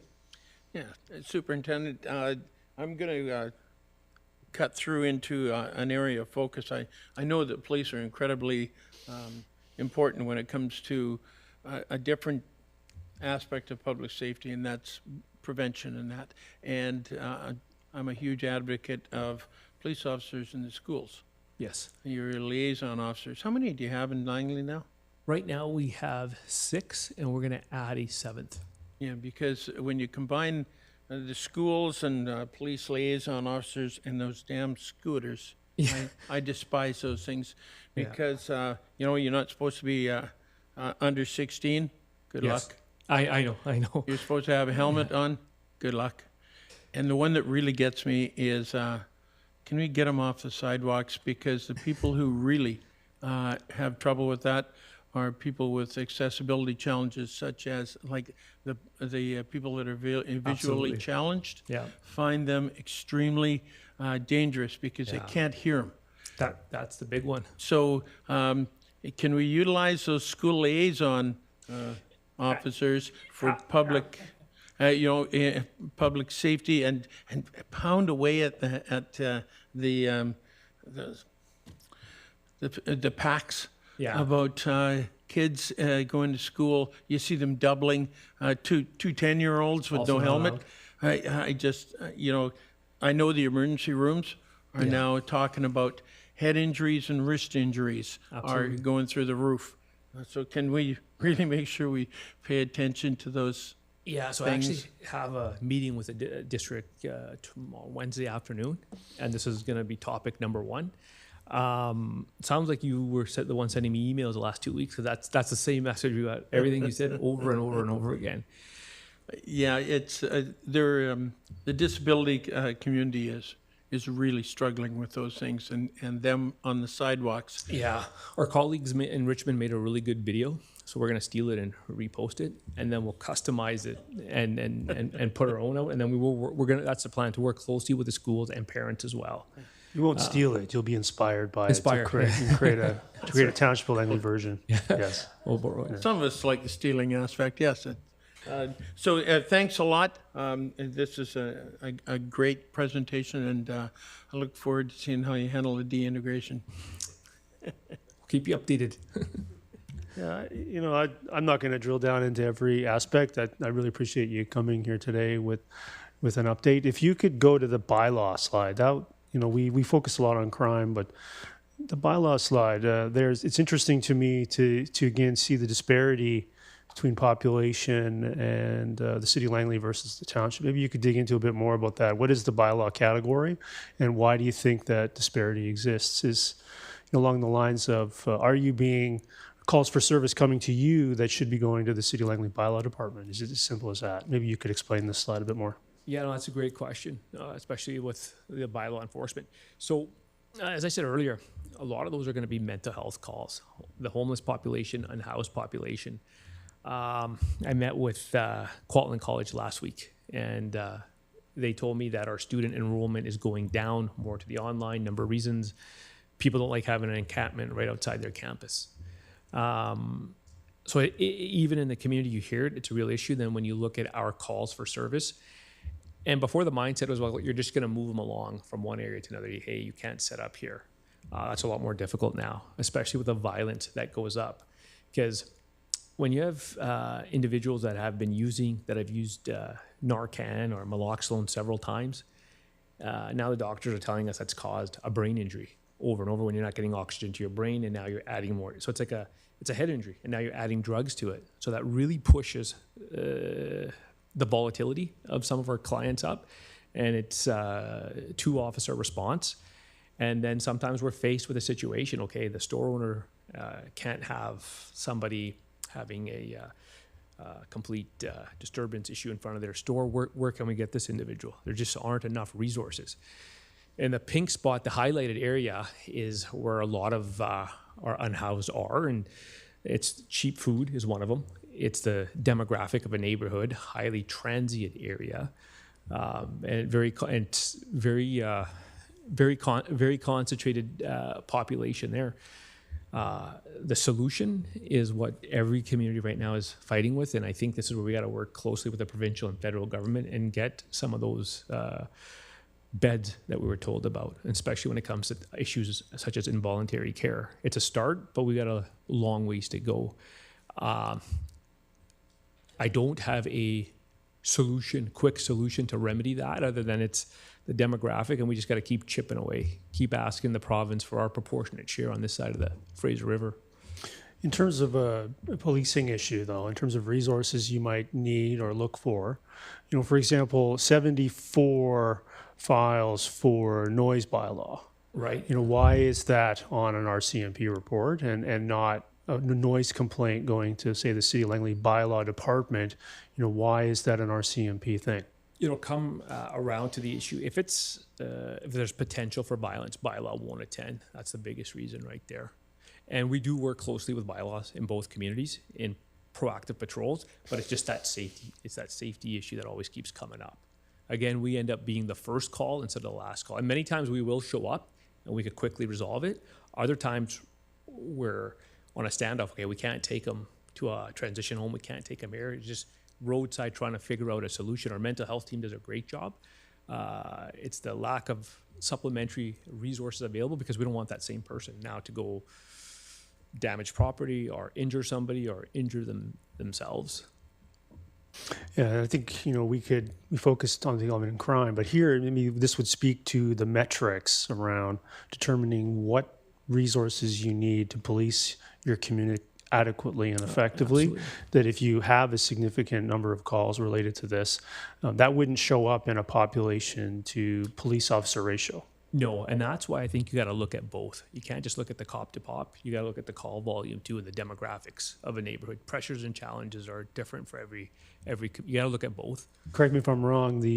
Please do correct me if I'm wrong. But the perception that I've got by looking at the numbers historically is the township is maybe a little bit lower than the city in terms of population to police officer ratios, but on calls for service and crime and other investigations, we're much, much lower. Yes. If I go back to the very first slide, if you go to overall calls for service, if you look at the two numbers, it's probably just on all files, it's about 70-30 right there. And then when you move into other categories that are more labor intensive, those numbers kind of spread. Like the one around bylaws, there's a disparity there. I think if you look at some of the other ones, like robberies are actually higher in the city compared to the township.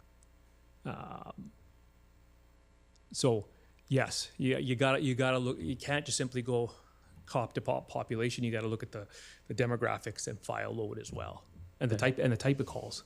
Yeah. So I have a few more questions, but Councillor Martins would like to ask more questions. Go ahead. Oh, no, thank you. I appreciate you letting me pop in on this. I just wanted to ask, in your Constat data, are you also looking at the time involved or the number of officers involved? Because if we just look at mere call numbers, yes, some might be a 5-minute one officer, yeah, or it could be you know what I'm saying. Yeah, so that's the next phase. It's really tough right now, yeah, to do it. But within Prime, there are ways to see how many are attached, but you gotta search it by call, which becomes labor intensive. So the analysts are looking, especially the common calls are the ones that tie up, like a mental health apprehension at the hospital, where 3 to 4 hours where a car is tied up. Compare that going somewhere and somebody's gone, where it's 5 minutes. So it's the labor intensive ones they're gonna try to flush out for me next. Oh, that's great, because I think about, like, with fire, I think about, there was a few years back now, one call in Willoughby that the entire apartment block Right. went, and that was days of service, and I don't know how many resources, right, but it was one call. Yeah. So, and then the other thing I was gonna ask about bylaw, is it possible there's also, when our bylaw department aren't on duty, because I don't believe we're 24 hours, 24/7 at this point, is there a possibility that you're having to respond to bylaw complaints? Because, like, I'm thinking like a noisy party at 2 in the morning or 3 in the morning? It does happen, but the one thing, like, for some reason by 10 o'clock, Township shuts down. Everybody's in bed. There's a few places that are going, but you really see it on the first, and even when you go out, I went out, about a month ago on a Friday night, just like the calls. But now, having said that, you'll get the nights where it can go the other way. We are starting to get more and more businesses opening up, especially businesses that serve alcohol. They do a fantastic job. We work closely with them around serving responsibly, and they do call us if somebody's had too much to drink. But as these drinking establishments and other places do start to build up in the community, we will start to get some of those big city issues. But right now, we're okay. But our plan is to work closer with bylaws, especially on the joint bike patrol in the summer months. Thank you, that's all I wanted to ask, appreciate it.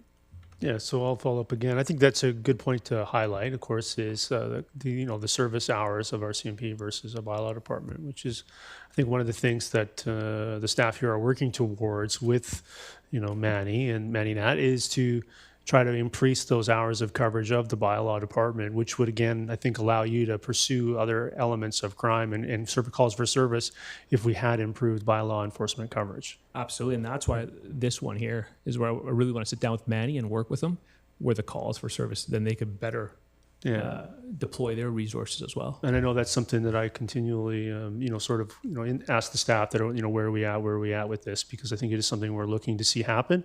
Bylaw enforcement officers and the bylaw budget is more affordable. Absolutely. And so, for every bylaw officer to improve that, reduce your call volume would have great return. Absolutely. Yeah.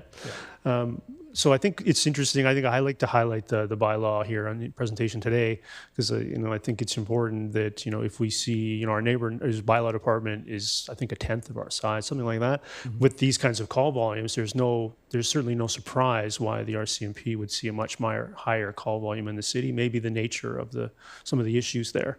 But certainly something that I think has also led to deintegration. I had one final question. Why does a spa in Langley City need to have blacked out windows and red lights on its front? Yeah, so that one... And why do we have multiple of those if I drive around Langley City at 9 o'clock? Why does a salon have its windows blacked out, a red light on its front door, and it's open till midnight? Why would that be? Yeah. Well, the number one thing that comes to mind are some of the services that are provided, and there may be a bit more than simply a massage. So we do get complaints, and we did do a project there 2 years ago because that's come up recently. And then the topic of sex trafficking comes up, and that's something that we've looked at as I believe that there may be one in the township that I've sort of been mentioned to me in an email, but I believe almost all of them, if not all of them, are in the city of Langley. Is that correct? Yes. They're known to police, I would think. Large portion, some have. Yeah. So we did a project 2 years ago to look at the issue surrounding the massage parlors, and not every, some may have illicit business that's in there, but not everyone does. And there's a reason for the lights and hiding it. Then you get into the topic of sex trafficking. There's a number of things that can be done from a bylaw perspective of a business license being issued, and that's one area we've explored. explored. As far as getting charges, very difficult unless one of the parties says, yeah, we did this and this is what we were doing. Challenge. Human trafficking, sex trafficking is a priority nationally for the RCMP. We actually disrupted a lot of the true sex trafficking, human trafficking happens in homes that they'll rent, quite often by folks from overseas. We disrupted one here last month.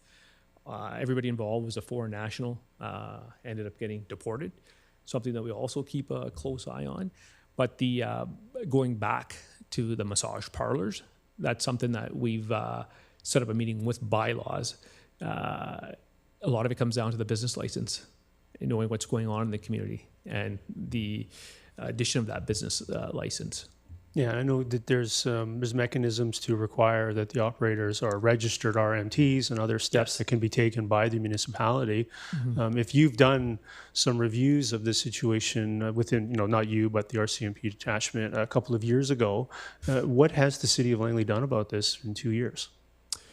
My understanding is all the businesses are still open, and there's actually Inspector Wise is addressing this issue tonight with the city on some of the steps. Yeah, so they have the option to potentially explore revoking business licenses and enforcing bylaws and other options that could be pursued separate from the RCMP detachment. Yeah, it's the business license and bylaws where it starts. If there's an act of criminality or evidence of it, whether it's somebody against their will or forced or a young person, then absolutely we'll act on it.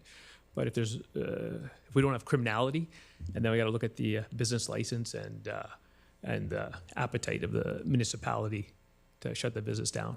Yeah, and bylaws could certainly be updated to not permit red lights, not permitting blackout of windows, and permitting inspections by bylaw officers and things like that. Yeah, and that would rest with each individual city on their wishes. Well, hopefully you can assist with, hopefully after 2 years, the city of Langley taking some serious action on this issue. Yeah, they're meeting tonight. Great. That sounds positive. Great. Well, I appreciate the presentation, and I think it's been extremely valuable to have you here, and I appreciate you coming, and appreciate, again, congratulations on the role and coming to Langley in the role that you have. I think it bodes well for the future with a separate detachment, and I'm looking forward to working with you over the next year and a half. Excellent. Thank you for having me. Yeah, thank you very much. The other people beat you to it, Councillor Ferguson. We're going to take a 5-minute recess, return here at, that doesn't look, 3:05. Thank you. I still had another hour allotted for you.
All right, we'll get back underway. Reports to council. Item E1, pedestrian and active transportation safety within the Salmon River uplands.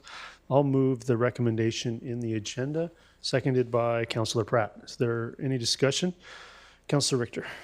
Yeah, I think the community is extremely concerned about getting that blockage on 248th Street at about 6700 to get that culvert repaired. And I'm wondering why we're putting money into improvements in an area that isn't really a problematic area right now compared to the washed out culvert. So can we not, instead of spending half of $475,000 right now on fixing 56th Avenue, that we allocate those funds towards the culvert repair instead? Dear Worship to Councillor Richter, at this time, staff is requesting council to direct us to include the amount in the 2026 to 2030 financial plan for council's consideration. So this item will be considered as a part of the budget and the 5-year financial plan. At this time, there would be no funds exerted for this project. So there's not going to be any funds expended on this project until the culvert is fixed? Dear Worship to Councillor Richter, the two items are separated, and this council would consider the pedestrian and active transportation safety as a part of the 2026 budget. And this essentially gives us authorization to include it for council's consideration. Okay, so the next motion is about taking money away from the culvert, Coghlan Creek culvert, and putting it into the 248th Street culvert. Do we have enough money now to fix that 248th Street culvert? Well, we can certainly address that when we get to E2, Councillor Richter. Okay, but if we don't have enough money right now, I don't think we should be expending $475,000 on 56th. I think that money should be designated for the culvert on 248th. Okay. Councillor Van Popta, go ahead. Yes, so I am a little concerned that the crosswalk at 250th and 56th is not included in that. I noticed that the report had the same information that we already knew, which is that the numbers of pedestrians don't justify a crosswalk there. But if you talk to the locals, the reason for that is because it's too unsafe and they choose not to cross there. You look at the map, there's this whole subdivision there, and I just don't see, I just see this as something that should be considered. And so I would, depending on how you want to structure this, I do want this eventually included, or I do highly recommend that we include this. Yeah, so we could look at that as an amendment or further direction either now or if this is moved forward in the 2026 budget. I'm about to move deferral of this recommendation to May 24th, so I can have a chance to spend a bit more time on it. Okay, yes, right. That's fine. So that deferral has been moved and seconded. Is there any discussion on the deferral? Seeing none, call the question on the deferral of E1. That carries unanimously. Item E2, capital request 6700 block 248th Street, Coghlan Creek Bridge rehabilitation. I'll move it. Seconded by Councillor Rint. Is there any discussion on E2? Councillor Richter. Yeah, I'm just wondering if we take the money away from the Coghlan Creek Bridge now and put it into the 248th Street culvert, what happens if the Coghlan Creek Bridge washes out? Say we have an atmospheric river in November this year. Like, what's the backup plan for Coghlan Creek?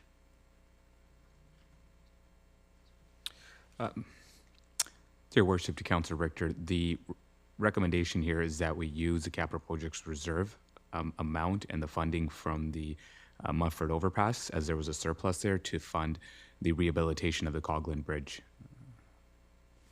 Councillor Richter, you keep referring to the Coghlan culvert and the Coghlan Bridge. Can you confirm what you're referring to? Yeah, the crossing over the creek, Coghlan Creek. Okay, so what are we taking money from? I'm not following. Okay, well, it says that there was a Mufford Overpass rehabilitation project, and money is coming, 440,000 is coming from that Mufford Overpass rehabilitation project. My understanding is that project was completed or near completed, and it turned out when it was tendered to the private sector that the full authorized envelope was not required. Okay, so if we use this money then to repair the 248th Street Bridge, is it enough money? Because the budget, as I recall this year, which didn't include this one, or it did include this one, but it wasn't funded, was a $4 million envelope. Dear Worship, to Councillor Richter, I believe there may be a point of clarification. This is the Coghlan Bridge, is this located at 6700 block of 248th. And there's a memorandum also on the agenda that's in relation to the 40th Avenue culvert replacement. That's two separate projects, and that, I believe there's a pre-approval for approximately $4 million for that culvert. Okay, so is this money enough to fix 248th Street? The money requested is enough for rehabilitation for the bridge to be reopened in approximately August, September. However, we will be also making a funding request for design in the upcoming budgets for potential full replacement of the bridge. Okay, thank you. Councillor Kunst? Yeah, I just had a question. In the report, it states that we have qualified professionals that come and do inspections of our bridges every 5 years. It seems that some of our infrastructure is clearly failing, and it's, I'm just wondering, would there be any merit to maybe having these qualified professionals do that sooner? I think we're having another one in the third quarter. But how do they get it identified? And was this one identified 5 years ago? And I know that our staff, they go and they do a site visit, or so I just kind of wondering if there's any other bridges that we are going to be needing to repair before they fail. To your worship, to Councillor Kunz, it's a good point and a good question there. So the reference you make is we do retain qualified professionals to essentially complete comprehensive inspection of all the bridges. So I believe the last inspection, as you noted, was 5 years ago in 2020, and now we will be doing another inspection cycle, which is Q3 of 2025. However, in addition, township staff do carry out visual inspections on all bridges at least once per year, and that's during that visual inspection, and a third-party inspection is not performed at that time, but during this regular assessment, that identified the maintenance needs and the issues with this bridge itself. So we do annual assessments as well internally. And at that time, when we bring forward the next inspection cycle for Q3 of 2025, if there's any concerns or a list, we will apprive council and seek further directions. Okay, I think that kind of answers my question. I'm just wondering if there's others on the list that we know of is potentially going to need a big investment before it fails.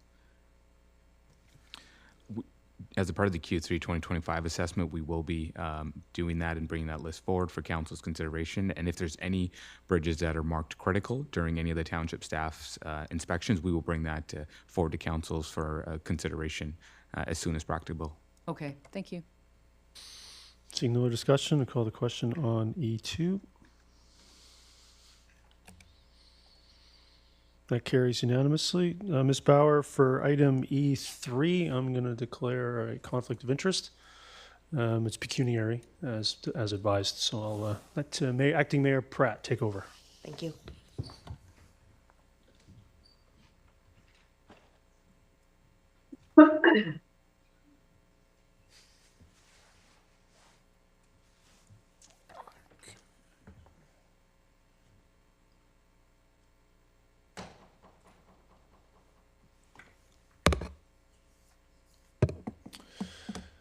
All right, thank you, Ms. Bauer. So item E3, Heritage Alteration Permit Application number 101484. Open for any discussion. So mover, Councillor Rint, seconder, Councillor Bailey. Any discussion on E3? Councillor Richter. Yeah, I'm just wondering what the cost of this application is going to be for the township. I couldn't find it in the report. I may have missed it, but Mr. Cooter? To your worship, to Councillor Richter, cost in relation to the fees associated with a heritage alteration permit or the cost in relation to the demolition and restoration of the Haldy House? well, I think that's the demolition and restoration are kind of two separate issues. So there's the demolition cost and then the restoration cost.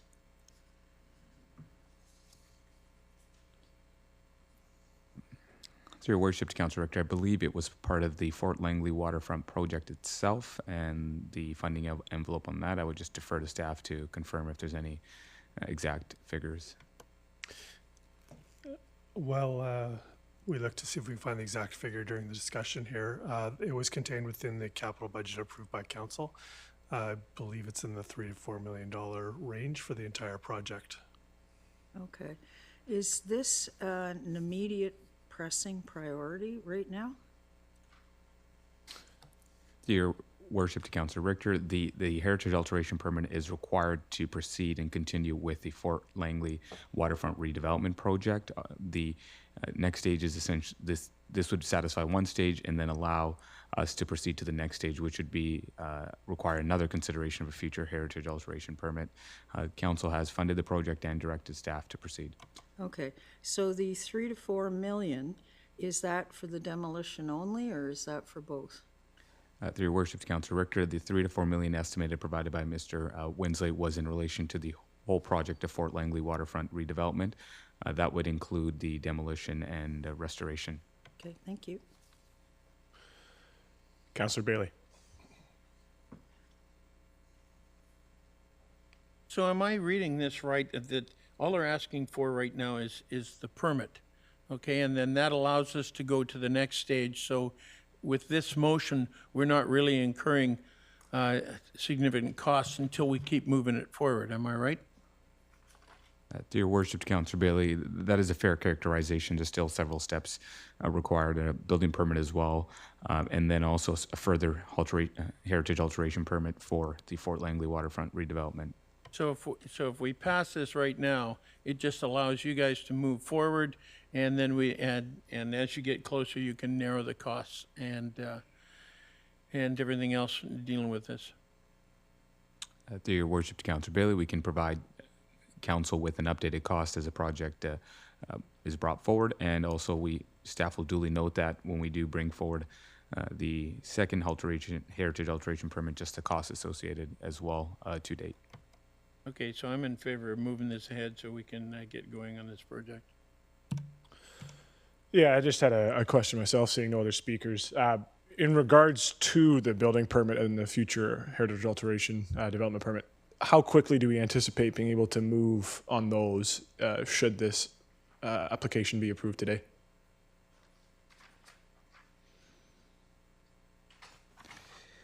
It would just defer to staff on the estimated timeline. I think that those would still require also review by the Heritage Review Panel and the Heritage Advisory Committee, so I would still note that it will take several months, but I just defer to staff here.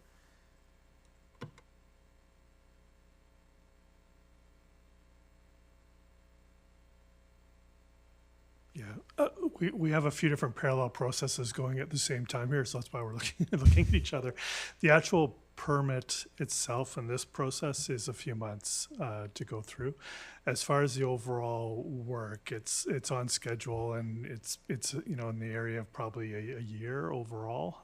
There's been various awards of different contracts already, and so it's going through. This is one of the steps we're required to go through because of the location, but the work that's been approved by council is all underway as well.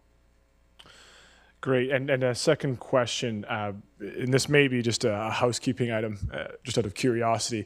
In the report, it talks about the applicant being required to pay all DCCs and other fees associated with the project.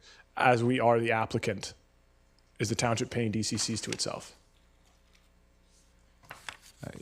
That is correct, Your Worship. We are paying DCCs to ourselves. Okay, great. Thank you. I had a second speaker, Councillor Richter. Yes, thank you. So the Part A, demolition of portions of the existing structure, when exactly would that occur?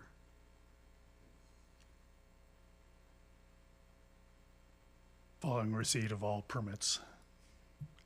The contractor that's already been doing some work on the project is all engaged and ready to go, so we're just waiting for the permits to then take action.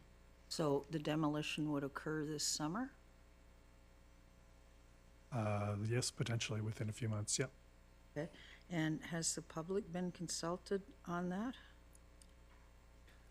Through your worship to Council Richter, in relation to the public consultation, that pre-notification requirements under the Local Government Act have been mailed out, and the heritage alteration permit itself has made its way through the Heritage Review Panel and the Heritage Advisory Committee, and has received endorsement by both. Thank you. All right, seeing no other speakers for item E3, I'll call a question.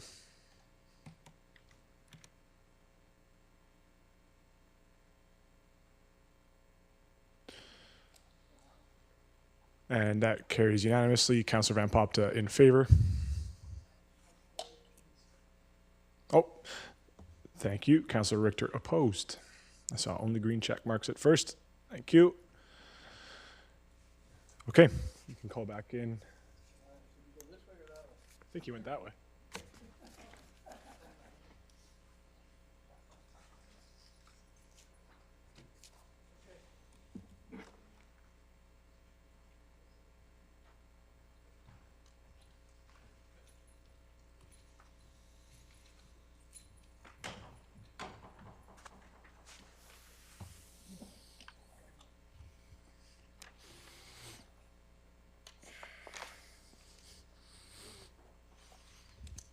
Okay, item E4, development variance permit application number 100190.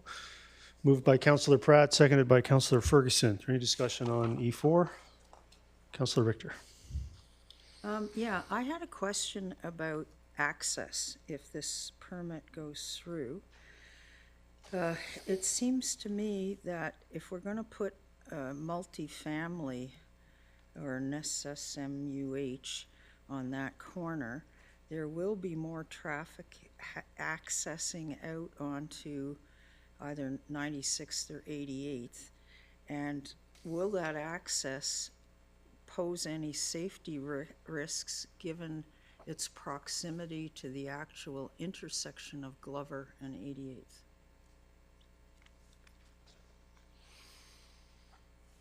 Seconder?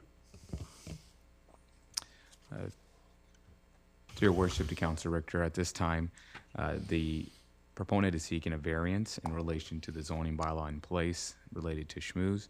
There is a preliminary site plan that's provided as an attachment. They are asking for access off Glover Road. However, more detailed comments will be made through a building permit process and potentially a development permit for schmooze as well. At this time, staff do not see any concerns except for the fact that the proponent needs a variance to use Glover Road as an access point off for this development.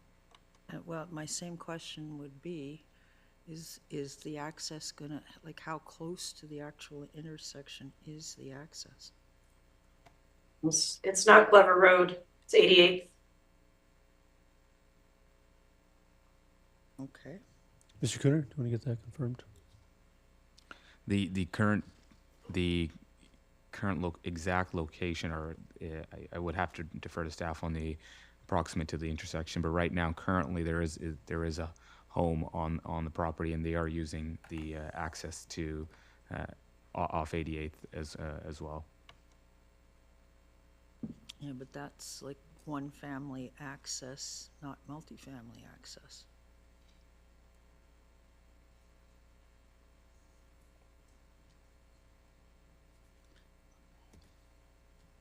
Mr. Cooner, I don't know if you have a follow-up on that. I mean, I think it's clear it's multifamily access. I mean, if you don't support it, you don't support it. Is there any other follow-up from staff on the proximity? I believe it's unchanged, is what your response was. That's correct, and hence why they're seeking a variance. Councillor Van Popta? Yeah, I know this property well. There's two houses that use the same driveway right now already. the access point being for 88th Avenue. In my experience with that area, I think that the report did well, which was that there would be a covenant or something like that restricting a left-hand turn out of that driveway, which is right hand out of there is perfectly safe. It's a little bit harder when with a left hand, but I believe if I read the report correctly, that there would be a covenant that it's right turn only out of there. So I was questioning at first as well, but once I read the report, it seemed reasonable.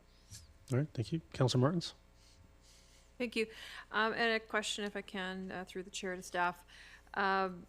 I'm just thinking about the proposed North Langley truck route and getting the truck traffic off of Glover north of 88th. And I believe this intersection was one of the key intersections and perhaps needing some upgrades. Does this application in any way impede that process from going ahead? Through your worship to Councillor Martins, no, it does not. All right, so there will be sufficient turning radius and all the rest for trucks coming north on Glover, left onto 88th? So currently, as Glover Road is a major arterial road and it is a truck route along with 88th, the North Langley truck group is at a design stage and proposing that the trucks route be only limited to 88th and south of Glover. So therefore, there's a right intersection going south that would require improvements. That would be worked through the design. So therefore, it would have no impact on the design element of this parcel itself. Okay, thank you. And then I guess my other question being that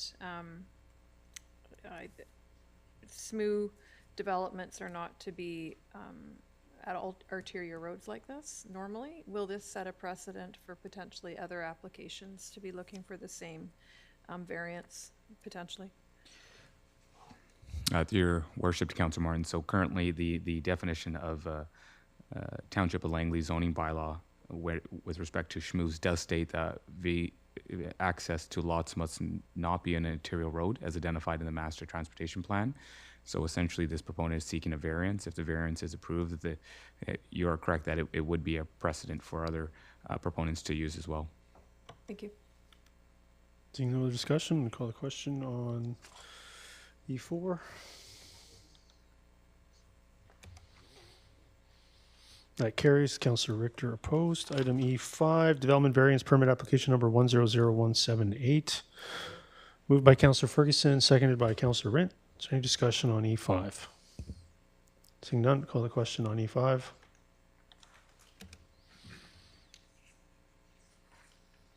That carries unanimously. Bylaws for first and second reading. Official community plan amendment, rezoning application number 100279, bylaw number 6123, 6124. I'll move it, seconded by Councillor Pratt. Is there any discussion on F1? Councillor Kunst. Yeah, just a question. This would be 100 units apartment. Do we know how many children will potentially be living in these apartments, and what is the catchment, the school that they would be going to? Mr. Cooner?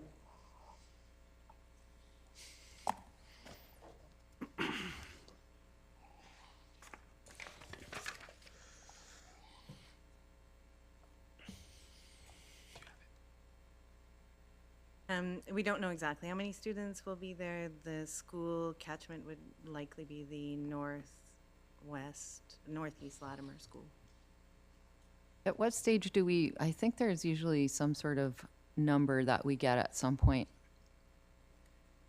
I recall. I don't know if the school provides a number, but there's some sort of formula. You're referring to the letters from the school districts? Well, there's usually a formula that they can determine how many potential seats that they need to provide. It's my understanding the school district has that, but those aren't provided. Those external referrals were removed from the development application procedures bylaw. Oh, okay. Okay, so would that be like good information to have at some point? So we kind of know, or? Yeah, you can certainly ask for it or move deferral to get that information, but as of right now, to speed up the application development process, external referrals to external agencies not required by legislation was removed. Okay, no, I don't need to stall anything. I just thought it'd be good information to have. Thank you. All right, thank you. Any other discussion? Call the question on F1. That carries. Councillor Richter opposed. Bylaws for first, second, and third reading. Housing agreement, bylaw number 6125. I'll move it. Seconded by Councillor Rent. Is there any discussion on G1? Councillor Richter. Yeah, I noticed that the applicant is the Township of Langley Housing Trust Society. My question, and it pertains both to this one and the next one, was the public ever told about this group? And will we be having a staff presentation on it at an open meeting? Mr. Cooner? Dear Worship, to Councillor Richter, the Township of Langley Housing Trust Society is a society that's been incorporated by the Township of Langley. In relation to any public consultation, this is in relation to the BC Builds project, so those development permits were brought forward for council and a part of the pre-notification process itself. There is no presentation that's been directed by council to make on the Township of Langley Housing Trust Society. Okay. Now, I think I read somewhere that there's a board of this group. Who's on the board? It's not all of council, is it? No, it's not. Mr. Cooner? That is correct. The board's been appointed, and it was appointed in a closed meeting. So, however, the Township of Langley Housing Trust Society is a society under the Societies Act, and there can be a search done in relation to the board members. I believe there's 6 members on the board, or 5. I just have to confirm. And I believe it's 6 with a chair. Yes. So I think it's, I have to go back and check, though. I think make sure we get it right. I believe it's 6 members of council plus the mayor. That's correct. Yeah. Okay. And so if we move forward with this, essentially Township will now be in the development business. Is that correct? Mr. Cooner? To your worship, to Councillor Rector, it would depend on the characterization of development. Here they're providing housing. It's not a for-profit venture. It's a housing for middle-income families as a partnership with the province, as province is providing a grant for this project. Thank you. All right, seeing no other discussion, I'll call the question on G1. That carries. Councillor Richter opposed. G2, housing agreement, bylaw number 6126. I'll move it. Seconded by Councillor Pratt. Is there any discussion on G2? Seeing none, call the question on G2. That carries. Councillor Richter opposed. Bylaws for consideration at third reading. Official community plan amendment. Rezoning application number 100256. Bylaw number 60696070. Mr. Cooner, maybe you give a brief context to this coming back from a referral and various options for council to consider. Thank you, Your Worship. So historically, council may recall that there was a council resolution when the item was considered for third reading, and the resolution was that the application be referred back to staff to report back to council on alternative development options, given its significant access constraint, and review possibilities of other future redevelopment. So staff essentially is now bringing forward this report for council's consideration. There's technically 4 options here available for council. There's 3 options within one option, which is directing staff to work with the applicant on a revised development proposals. Option 1 is essentially 11 townhouses. That's a reduced townhouse layout. Option 2 is single-family lots with the possibility of schmooze, and option 3 is a commercial, which is currently already Zone C4 commercial option. And then the 4th option would be essentially granting this development application third reading as it stands. All right, thank you for that. Any member of council is welcome to move something if they so wish. All right, no one's going to move anything. We're going to. All right, Councillor Ben Poptic, go ahead. I move that The first clause, the council directs staff to work with the applicant on a revised development proposal as per option 1 or option 2 or option 3 as summarized in this report. Yeah, so I think the staff are looking for council to pick one of the options, not direct all three. Well, my recommendation is that we let the proponent pick which options. Okay, I think the proponent has applied for bullet number 2. I think that's what the proponent's looking for. Sorry, when I looked at it, it appeared to me that it had been revised. That's why I thought. Mr. Cooner, maybe you can clarify. Yes, to your worship, to Councillor Van Popta, the direction was given by council staff provided these options. We would still have to work with the proponent on any of these options if council does so direct us. But yeah, because option 2, my understanding is that it was reduced by 1 unit and increased by a 3rd parking stall. Is that correct? To your worship, to Councillor Van Popta, that would be, I believe, option 1, a reduced townhouse layout. Option 2 was a lots layout, and option 3 was the existing zoning to proceed with a development permit for that. That was for commercial. These are staff-driven options. We would work with the proponent if council directs us in one of these options, or in the alternative, if council just grants 3rd reading, then it would proceed with the initial proposal by the developer.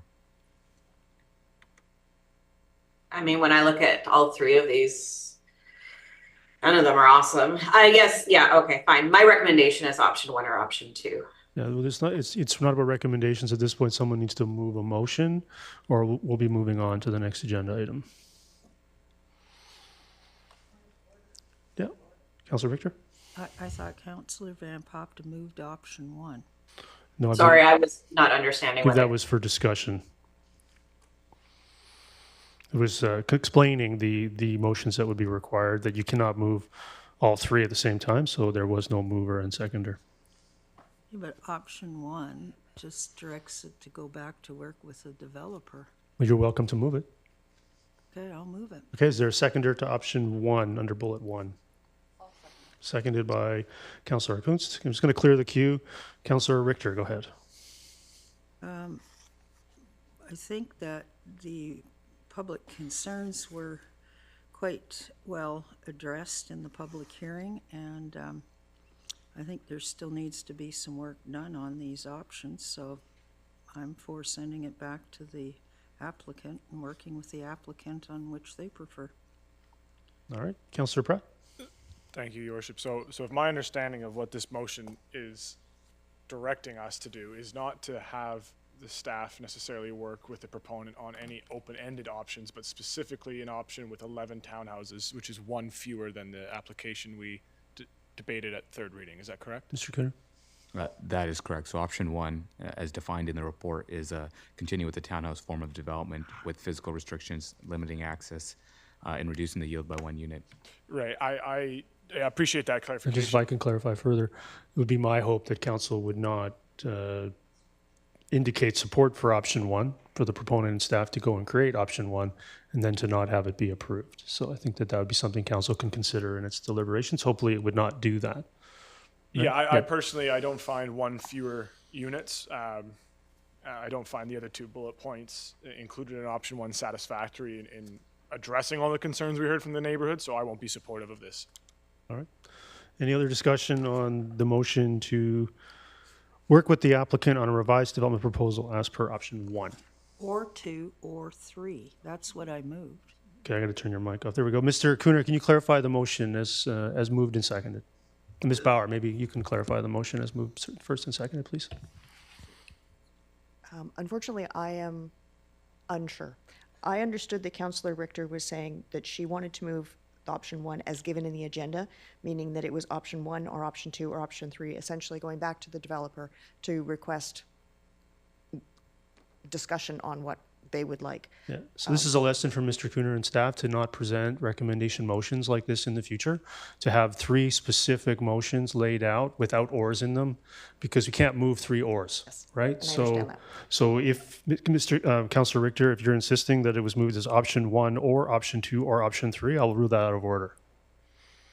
I'm moving what's on my agenda as option 1. Okay, well, I've just explained the rationale, so if that's what you moved and there was confusion about that, then I'll be ruling that out of order, and I'll be asking council to pick one of the options. Well, there is no option one other than what's printed on the agenda. Mr. Kudermax, you Which can is clarify further. for a second or third time. Yeah, there may be a bit of confusion here due to the fact the formatting here.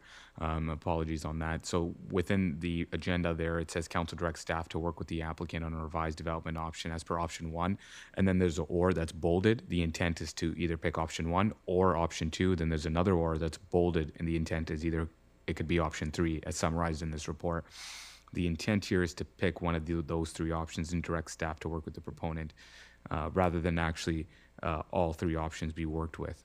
So, or the alternative, the 4th option would be characterized as just granting a 3rd reading as is. So you can clarify what you're moving, Councillor Richter? I am moving what is printed on my agenda as it's written. Okay, well, I've ruled that out of order. Okay, then I'm challenging your decision.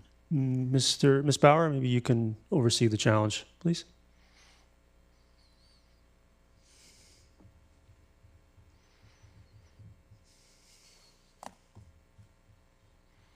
And Mr. Kuhner, you will not be presenting these kinds of options in this manner in the future?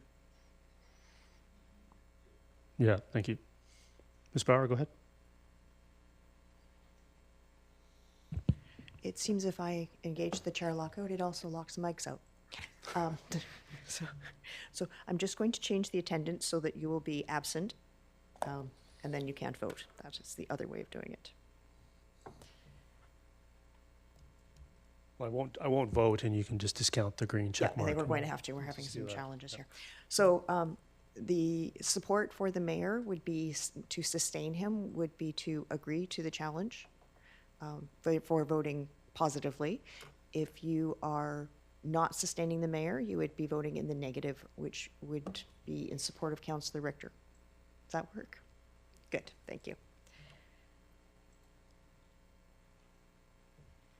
Just give me a moment to put it in.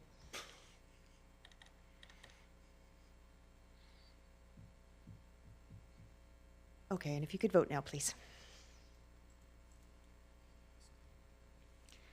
And the mayor is sustained with Councillor Richter and Councillor Coons opposed. Great, so now we'll move on. So is there any other speakers? Anybody wish to move an actual motion we can adjudicate? So we'll move on. Councillor Pratt, go ahead. No, thank you, Your Worship. That was just to clarify. All right, so we're going to clear the queue. Does anybody wish to make a motion? Councillor Martins, go ahead. Sorry, it wasn't a motion, but it's just a question. Yeah, that's fine. Go ahead. Okay, so where we were talking about number 1 and number 2 in the agenda. So number 2 is basically possibility number 4. Is that right? Yes, that, I would- That I we would- would be, we could move the project as previously submitted by As the maybe proponent. it'd be convenient to think about it as applied for by the proponent. That would be a 4th option if you want to look at it that way. Okay, all right. No, I'm going to leave it at this. Great. But thank you for that clarification. Councillor Ferguson? Yeah, it's interesting to note, if I may, Mr. Mayor, is that the English language is full of challenges, and this is a mathematical question, if I may. If you, it's called mathematical induction, and sometimes it applies to the English language, but most of us that understand the English language, if you say you want 1 and 2, that means you include both. If you say 1 or 2, mathematically, it only includes the one, the first, or it negates the other. So it's clear to me, even though the clerk's done their best, and I appreciate all the work that they've done, that if you're going to move something, you have to make it very, very clear. Because if it's not and, it's not included, but or obviously does not include it. So that's the way the English language and the mathematical language works. So or would negate something, and it's obviously you'd have to make it very, very clear whether you're making option 1, option 2, or option 3, and clarify that in a motion. So I thought it was odd that somebody would challenge the chair based on something simple as the English language. Thank you. Yeah, thank you. Councillor Bailey, go ahead. Yeah, so there is another option. If we do not move a motion here, that the proponent is still able to go and bring forward another proposal. Am I correct? Mr. Cooner, what happens if council moves nothing? At this point, the application would be in abeyance until the proponent asked for something to come forward or provided a different application or further direction. Great. It would just not receive further third reading from council, so at some point it may be abandoned or redone. So that's a further option that we have, is just not to move anything, and then the applicant can consider changing his application, correct? Council not moving anything is always an option. Thank you. All right, is there any other discussion? Anybody wish to move any motions? All right, seeing nothing moved, I'll move on to bylaws for final adoption. I-1, Public Spaces Regulation Bylaw Replacement, bylaw number 6059-6060. I'll move it, seconded by Councillor Rint. Is there any discussion on I-1? Seeing none, call the question on I-1.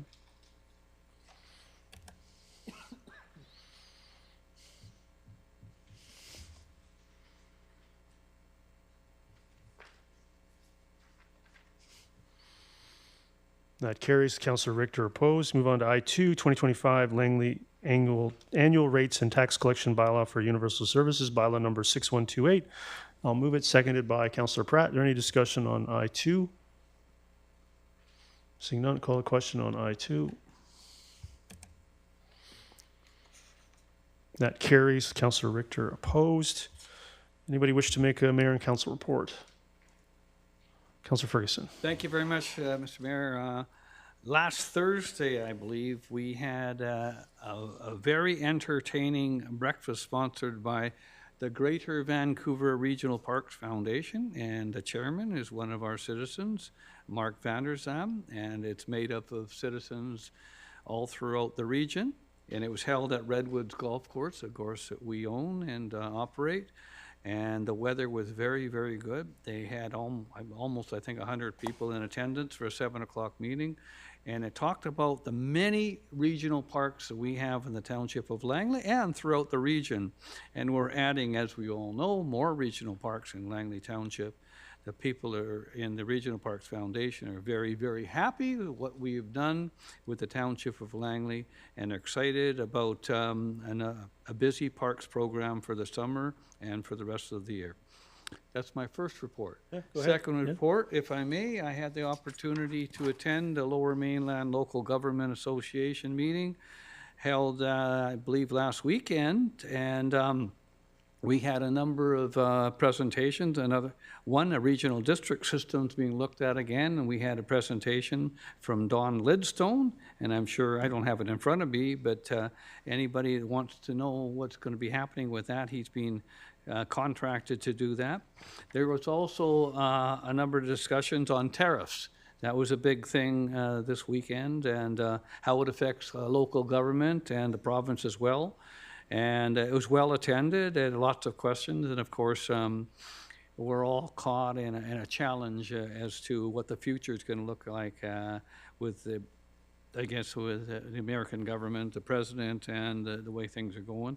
And as you know, we've just had a federal election, and our prime minister has had a meeting with the president of the United States. And of course, casino and gaming sharing did come up again, introduced as a motion and a resolution by the Port Moody Council, and they got as far as looking into it. There was a lot of discussion on it by people that have casinos. It's an opportunity to share funds with the regions that don't, and municipalities that don't have casino money. And it's in the millions of dollars, just to let council know. But they're going to look at it. But it's up to the province, as we all know, to make a decision about how they're going to distribute casino revenues. And other than that, it was an interesting conference. I've been to several over the years, and that's my report, Mr. Mayor. Thank you. Councillor Bailey? Yes, I had the opportunity to visit a rather unique situation this morning at the new location of Fire Hall 5. We have a wildlife situation, and if people wonder why projects can get slowed down. I'll give you an example, a killdeer. And it is not a red-listed bird, but decided to lay 3 eggs on the construction site. So they immediately put up a fenced area where the construction is not allowed into it. There is an observer there. She has a pair of binoculars so you can see the bird and the eggs. And then they determined that the parents were not stressed, so they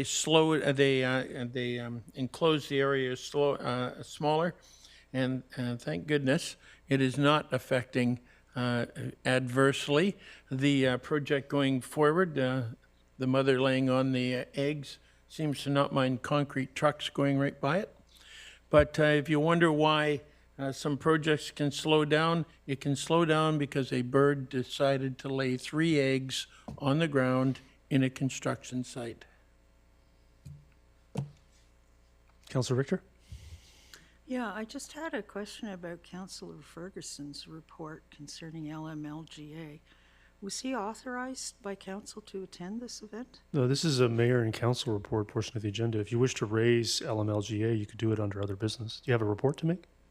No, I didn't go. If you don't have any report to make, then we'll move on. Does anybody else have a report to make? Councillor Kuntz, go ahead. Yeah, Councillor Richter. Councillor Kuntz, go ahead. Yeah, a couple of meetings ago, I had the opportunity to share a little bit about a couple of young men 80 years ago that went to war in Europe, and I was determined to plant our township flag and a Canadian flag and find their graves and pay my respects. And I had that privilege. It was one was in Grosbeak and one was in Holton, and I just wanted to share that because it was pretty touching. There was a really wonderful ceremony by the Canadian government and the Legion that had the ceremony. There was just a whole host of elderly veterans that came, and the youngest was 96 years old, the oldest was 101. So just to be in their company was pretty amazing. So I just wanted to let people know that I indeed did find their graves. Thank you. Councillor Pratt? Yeah, thank you, Your Worship. I just wanted to thank staff as well as the dozens of community members that have attended the OCP update open houses last week. The first in Alder Grove and then the subsequent one in Walnut Grove for Willoughby. Another one's coming up tomorrow, so I just want to reiterate and encourage that everybody should be attending these in the community so that they can provide their feedback on a rather important set of documents. We'll move on to items for information. Does anybody have any questions on items M1 through 5? Councillor Pratt, go ahead. Yeah, thank you, Your Worship. It's in regards to M2, the proposed 2025 traffic calming program. And I'll look for guidance on how exactly to structure this. It would be changing the location of one of the recommended traffic calming implements, specifically in regards to one of the 2 traffic calming implements for the Golden View Trail. I think you can just reference to move a motion to change the location. Thank you. So I appreciate that. So for council and for staff's reference, it's item 8 in the list of projects. The specific one is the 85th Avenue crossing. Heard from members of the community who live in the area that the priority for them in terms of safety is actually on 86th Avenue along the Carvolth High Street. It is a high street. We want to be encouraging that. So I would be moving the amendment to read 86th Avenue as opposed to 85th. Yeah, and I'll second it. Go ahead. Any other discussion? No, I believe that it speaks for Any itself. other discussion on this amendment to the traffic calming program for 2025?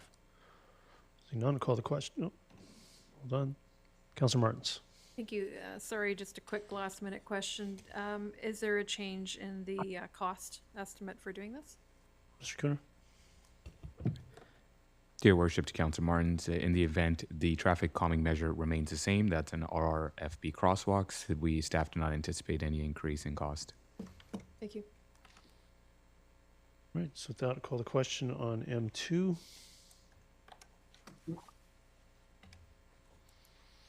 That carries unanimously.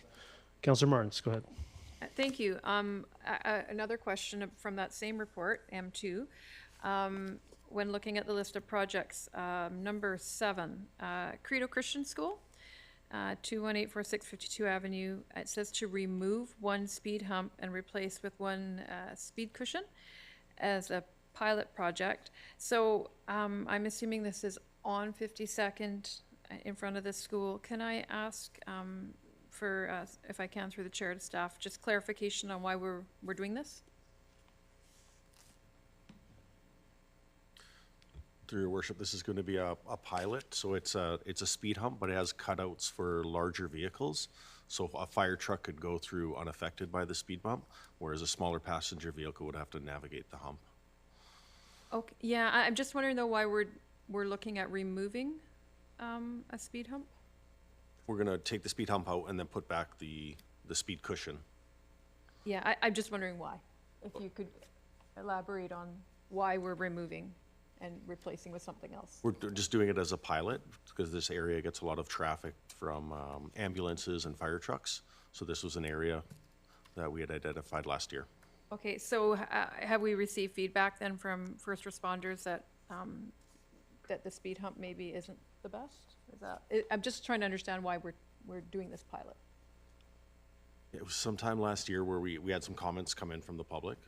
We dealt with the ambulance service and they had no concerns with it, but there were some concerns with the fire trucks and the suspension going over speed humps. So we wanted to try this new approach of the speed cushion to see if there was any positive impacts to the larger trucks. Thank you, and I appreciate that because I recall those conversations, and I am glad to hear that we are moving in a way that's supportive on a pilot basis for our first responders so that they can effectively get where they need to go. Thank you. Councillor Van Popta. Yeah, 2 items. So M2 as well. I note the item regarding 209 A Street. Walked that with the residents on that street.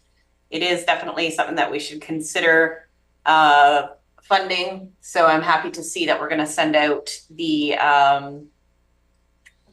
survey. It is a survey, correct? Yeah. The survey to the people on that street, which anecdotally I can't see not getting 100%, assuming that they all respond.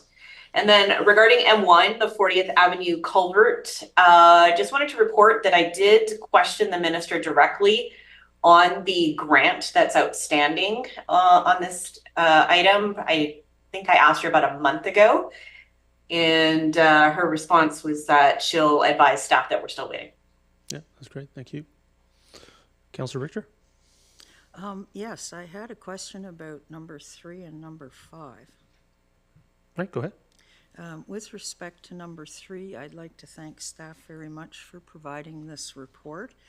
And I noticed that fire costs have increased per household 42% over the past 3 years. Police is up 20%. I'm just wondering, do these numbers include the capital costs for both fire and police, or are those separate numbers? To your worship, to Councillor Richter, capital costs would be separate numbers. Separate numbers, okay. Will we be getting a report on the capital costs over the past 3 years for fire and police? To your worship, Councillor Richter, that was not requested. That would require some analysis of the capital budget and capital costs for the several years for fire and police services for staff to essentially do an analysis and bring that forward for council. Okay. And with respect to item number 5, I noticed that Amanda Smith gave a report at the last Ag Advisory Committee with regards to farm activity diversities and individual challenges. I'm wondering if council could invite her to come and give a small presentation on that to all of council. I think that would require a motion of council. Yeah, if council directs. Okay, I'll move that we, I understand Ms. Smith is going to be leaving for Manitoba shortly, so I would like to request that we invite her to do a presentation on these farm activity diversities and their challenges to all of council. Ms. Bauer, are you clear on what's been moved? Yes, I am, Yeah. thank you. Is there a seconder to that? Seconded by Councilor Martins. Yeah. Any other discussion, Councilor Victor? All right, I'll call the question on presentation under M5.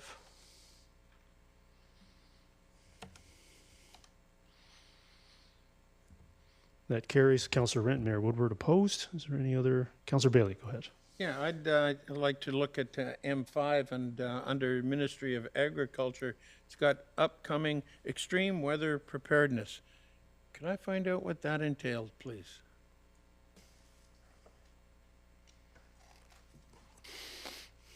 Dear Worship, Councilor Bailey, could you just kindly repeat your question? And Under one Ministry of Agriculture on, with M5, in the upcoming, it's got extreme weather preparedness later in 2025. I'm just wondering what that is. Yeah, go ahead, Councilor Pratt. Yeah, I can try and provide some context if memory serves from the committee meeting. Mr. Keys, who's unfortunately leaving the province to go to Alberta because challenges with acquiring farmland in the province, it's so expensive. He was providing an update in regards to what the province and ministry's plans are, recognizing the challenges around drought, recognizing the challenges around a lot of farmland being vulnerable to climate change and diking issues, irrigation issues, those types of things were the high level that are coming down the pipeline. Yeah, thank you. I thought it meant extreme weather shelters and that kind of stuff, and I was going, what is that doing in the ag report? Thank you. All right, thank you. Moving, any other discussion on M1 through 5? Councilor Yeah, sorry. Go ahead. Yeah. Yeah, I just want to register that my vote was actually against the presentation. You only called yourself. Yeah, so I didn't really notice that, so thank you for clarifying. Ms. Bauer, you'll note that. Okay, thank you. Ms. Bauer has that, and I'll look for that more carefully in the future. No worries. Sorry about that. Okay, we'll move on to other business. Item 01, I'll move it. Seconded by Councilor Rent. Is there any discussion on 01? Seeing none, call the question on 01. That carries unanimously. Councillor Ferguson, go ahead. Yeah, it's 02. I would like to certainly move it. Thank you. Yeah, anybody wish? Seconded by Councillor Bailey. Go ahead. I think it's self-explanatory, All right. Mr. Mayor, that got missed under a grant rule. All Thank right. you. Any other discussion? Call the question on 02.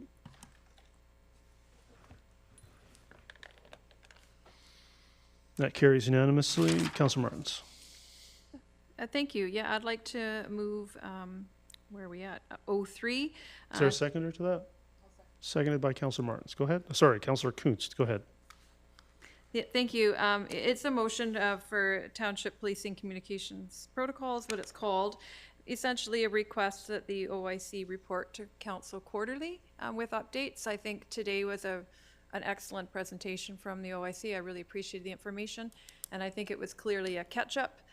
We hadn't had the opportunity to hear from the OIC at a regular council meeting for quite some time, so I think quarterly would be more time efficient and timely, particularly with the evolving CompStat data. So that's why I just would like to see this happen with a regularity. All right, thank you. Any other discussion on 03? Seeing none, call the question on 03.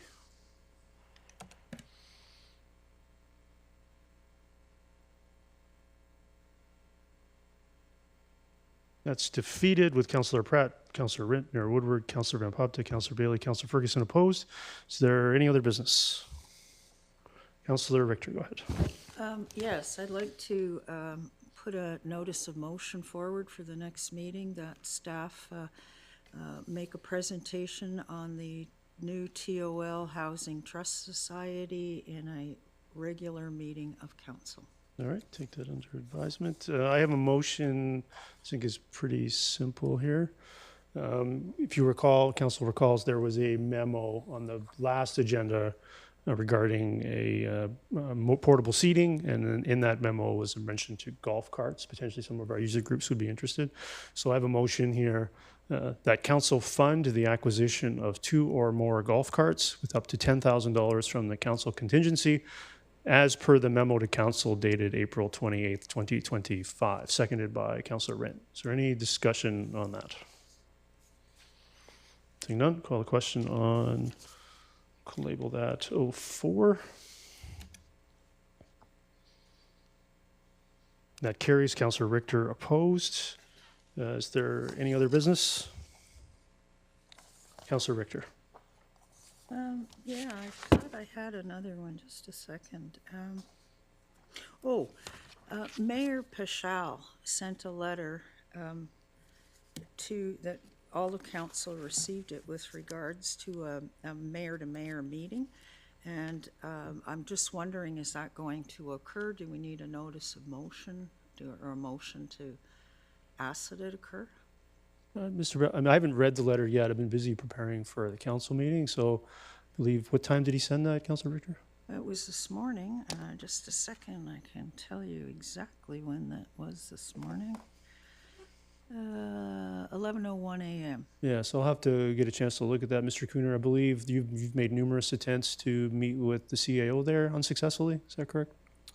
Yes, I haven't reviewed the letter that was sent this afternoon from Mayor Paul. I assume I was not CC'd on that, so I would have to review it to advise. Yeah, so we'll have to get back to you, Councillor Richter, given the late arrival. Oh, okay, so... We can certainly discuss it at the next council meeting, but I don't think a motion is required. But if you wish to move it under other business, that would be fine. At the next council meeting, I haven't seen the letter that you're referring to. Oh, well, it came before the meeting. I was preparing for the council meeting. Oh, okay. Well, I think I would like to have a notice of motion then that the mayor... Well, you can certainly file that by the deadline for the next council meeting. Oh, so I can't put a notice of motion on? Well, if you're now? making it up on the fly, maybe you should just prepare it and file it with the clerk before the next deadline. Oh, I'm pretty good at doing notices of motion. I don't... If you wish to read it out loud for us now, certainly go ahead, yeah. That council receive an update on the mayor-to-mayor meeting with the city mayor and the township mayor at the So you're next filing council that meeting. for the May 24th meeting? I'm filing it now. Great, awesome. Look forward to adjudicating that on the 24th. Is there any other business? Great, so I have 2 items for special close, Ms. Bauer. I have 2 legal items. Does anybody else have an item for closed? No, get a motion to resolve into special close. Moved by Councillor Bailey, seconded by Councillor Rent. Any discussion? All those in favor? Opposed? And that's carried. Get a motion to terminate. Moved by Councillor Rent, seconded by Mayor Woodward. All those in favor? Opposed? And that's carried. Thank you.